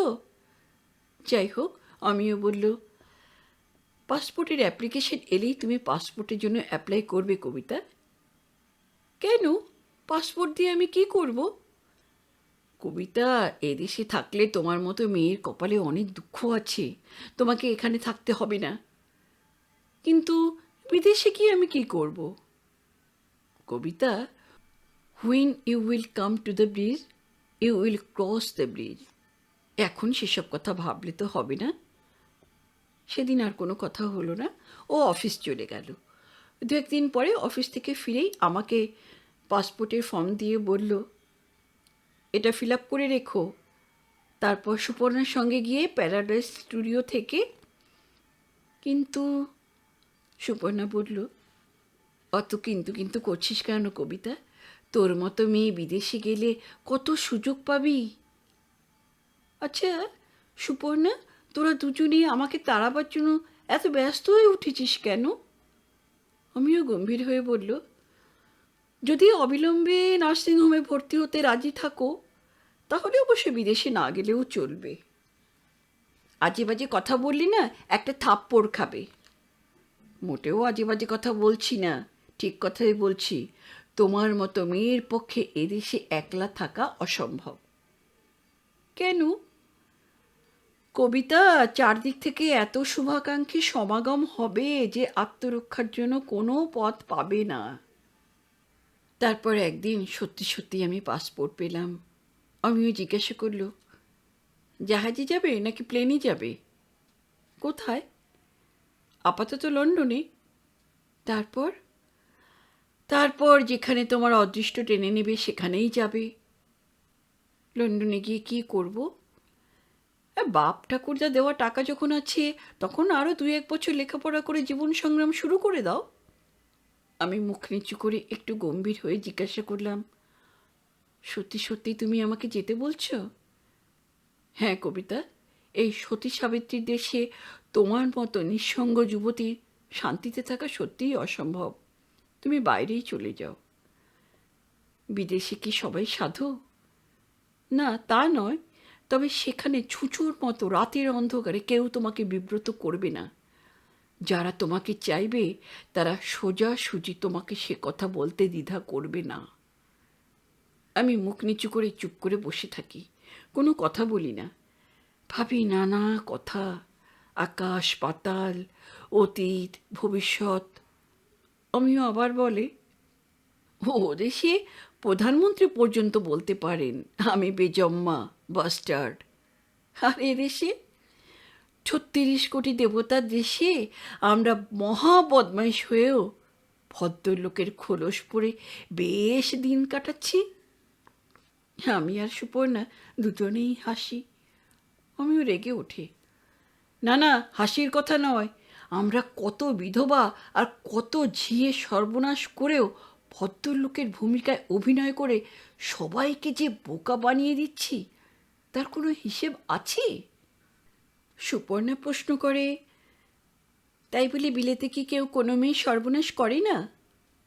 হাইকোর্টের পাকা ব্যারিস্টারের মতো আমিও সঙ্গে সঙ্গে জবাব দেয়, করে, কিন্তু তারা নবজাত শিশুকে ডাস্টবিনে ফেলে আসে না। রাত্রিরে খেতে খেতে আমিও বলল, বুঝলে কবিতা, আমার এক অধ্যাপক ডক্টর সরকার এখন লন্ডনে আছেন। আমি তাকে লিখে দেব, তিনি তোমার সব ব্যবস্থা করে দেবেন। তারপর তুমিই তোমার ব্যবস্থা করে নিতে পারবে। আর যদি না পারি? ফিরে এসো, এই বাড়ির দরজা তো তোমার কাছে সবসময় খোলা থাকবে। সুপর্ণা বলল, একবার গেলে নিশ্চয়ই ফিরে আসবি না। তুই ওখানে থাকলে আমরাও হয়তো একবার ঘুরে আসব। আমিও বলল, হয়তো মানে ডেফিনেটলি যাব। ভাই রিপোর্টার, যখনকার কথা বলছি তখন পাসপোর্ট পাওয়া কঠিন ছিল, কিন্তু বিদেশ যাওয়া অনেক সহজ ছিল। জাহাজে প্লেনের ভাড়াও অনেক কম ছিল। তবু কলকাতা ছেড়ে বিদেশ যাবার কথা মনে হতেই খারাপ লাগলো। এই এত বড় পৃথিবীতে আমার কোনো আপনজন না থাকলেও নিজের দেশ, সমাজ, সংসার ছেড়ে বিদেশ যেতে মনে মনে বিশেষ উৎসাহ পেলাম না। আবার মনে হলো, না না, চলেই যাই, কি হবে এদেশে থেকে, কে আছে আমার? এখানে একলা থাকলে অসংখ্য পরিচিত অপরিচিত মানুষের সমালোচনার শিকার হতে হবে। শৈশবে মা বাবা, কৈশোরে ভাই বোন, যৌবনের স্বামী ও বার্ধক্যে সন্তান ছাড়া এদেশে কোনো মেয়ের পক্ষে একা থাকা স্বাভাবিকও নয়, সম্ভবও নয়। এই যে অমিয় আর আমি নিছকই ভাই বোন, কিন্তু পারবো কি আমরা দুজনে একসঙ্গে হাসতে, খেলতে, গল্প করতে? না, পারবো না। প্রত্যেকটি দর্শক এক একটি আরব্য উপন্যাস সৃষ্টি করবে। যে দেশে ভাই বোন একসঙ্গে তীর্থ ভ্রমণে যেতে পারে না, সে দেশে না থাকাই ভালো। আবার মনে মনে ভাবি, যে সমালোচনা করবে করুক, তবু তো এটা আমার দেশ। এখানে আমার ইচ্ছে মতো হাসতে পারি, কাঁদতে পারি।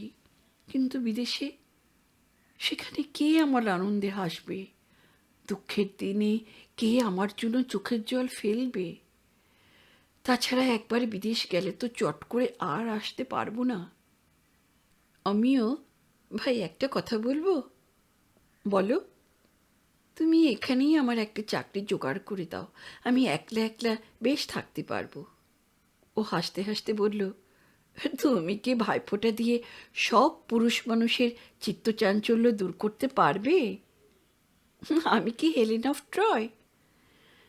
ঈশ্বর তির্যক দৃষ্টিতে অমিও একবার আমাকে দেখে নিয়ে সুপর্ণাকে বলল, তোমার বান্ধবীকে বলে দাও, এই পৃথিবীর সব পুরুষ আমার মতো সন্ন্যাসী নয়।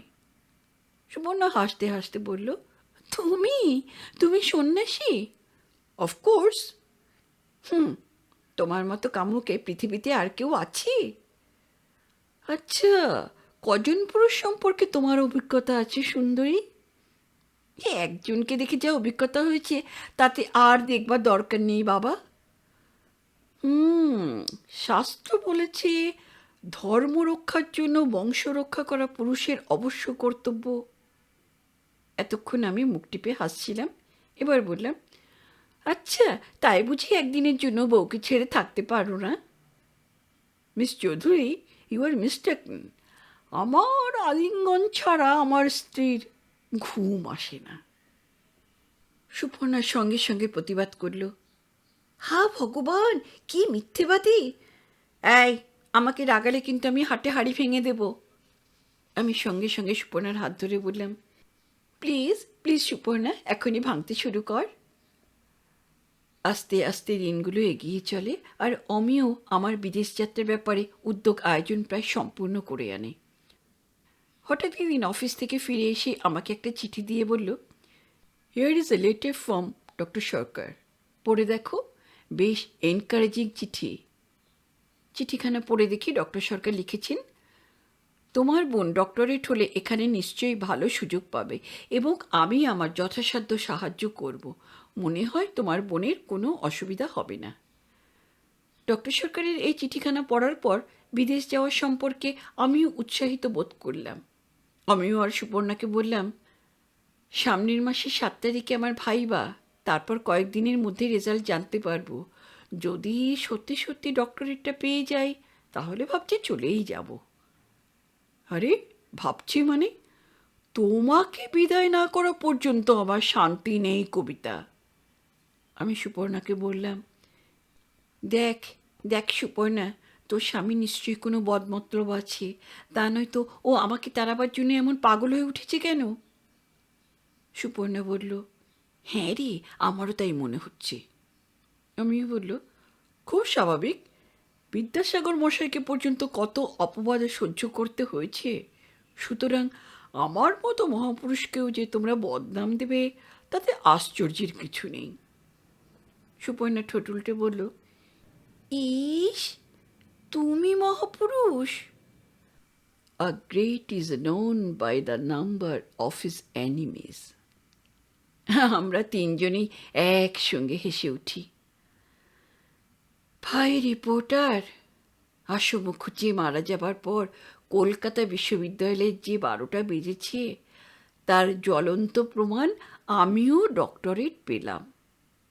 আমার রেজাল্ট বেরোবার পর আমিও প্রায় আহার নিদ্রা ত্যাগ করে আমাকে বিলেত পাঠাবার ব্যাপারে যে কী পরিশ্রম করেছিল তা তুমি ভাবতে পারবে না। আমার বিদেশ যাত্রার ব্যাপারে এত কিছু লেখার প্রয়োজন ছিল না, কিন্তু তবুও আমি না লিখে পারলাম না। এই পৃথিবীতে কিছু কিছু মানুষ বিশেষ কাজের জন্য আসে, আর সে কাজে শেষ হলেই তারা চলে যায়। আমার জীবনে নতুন অধ্যায় সূচনা করার জন্যই বোধহয় অমিয় এসেছিল। তা না হলে আমি চলে আসার 1 বছরের মধ্যে অমিয় ক্যান্সারে কেন মারা গেল? আমার স্থির বিশ্বাস, অমিয় থাকলে আমার জীবনটা এমন হতাশায় ভরে যেত না।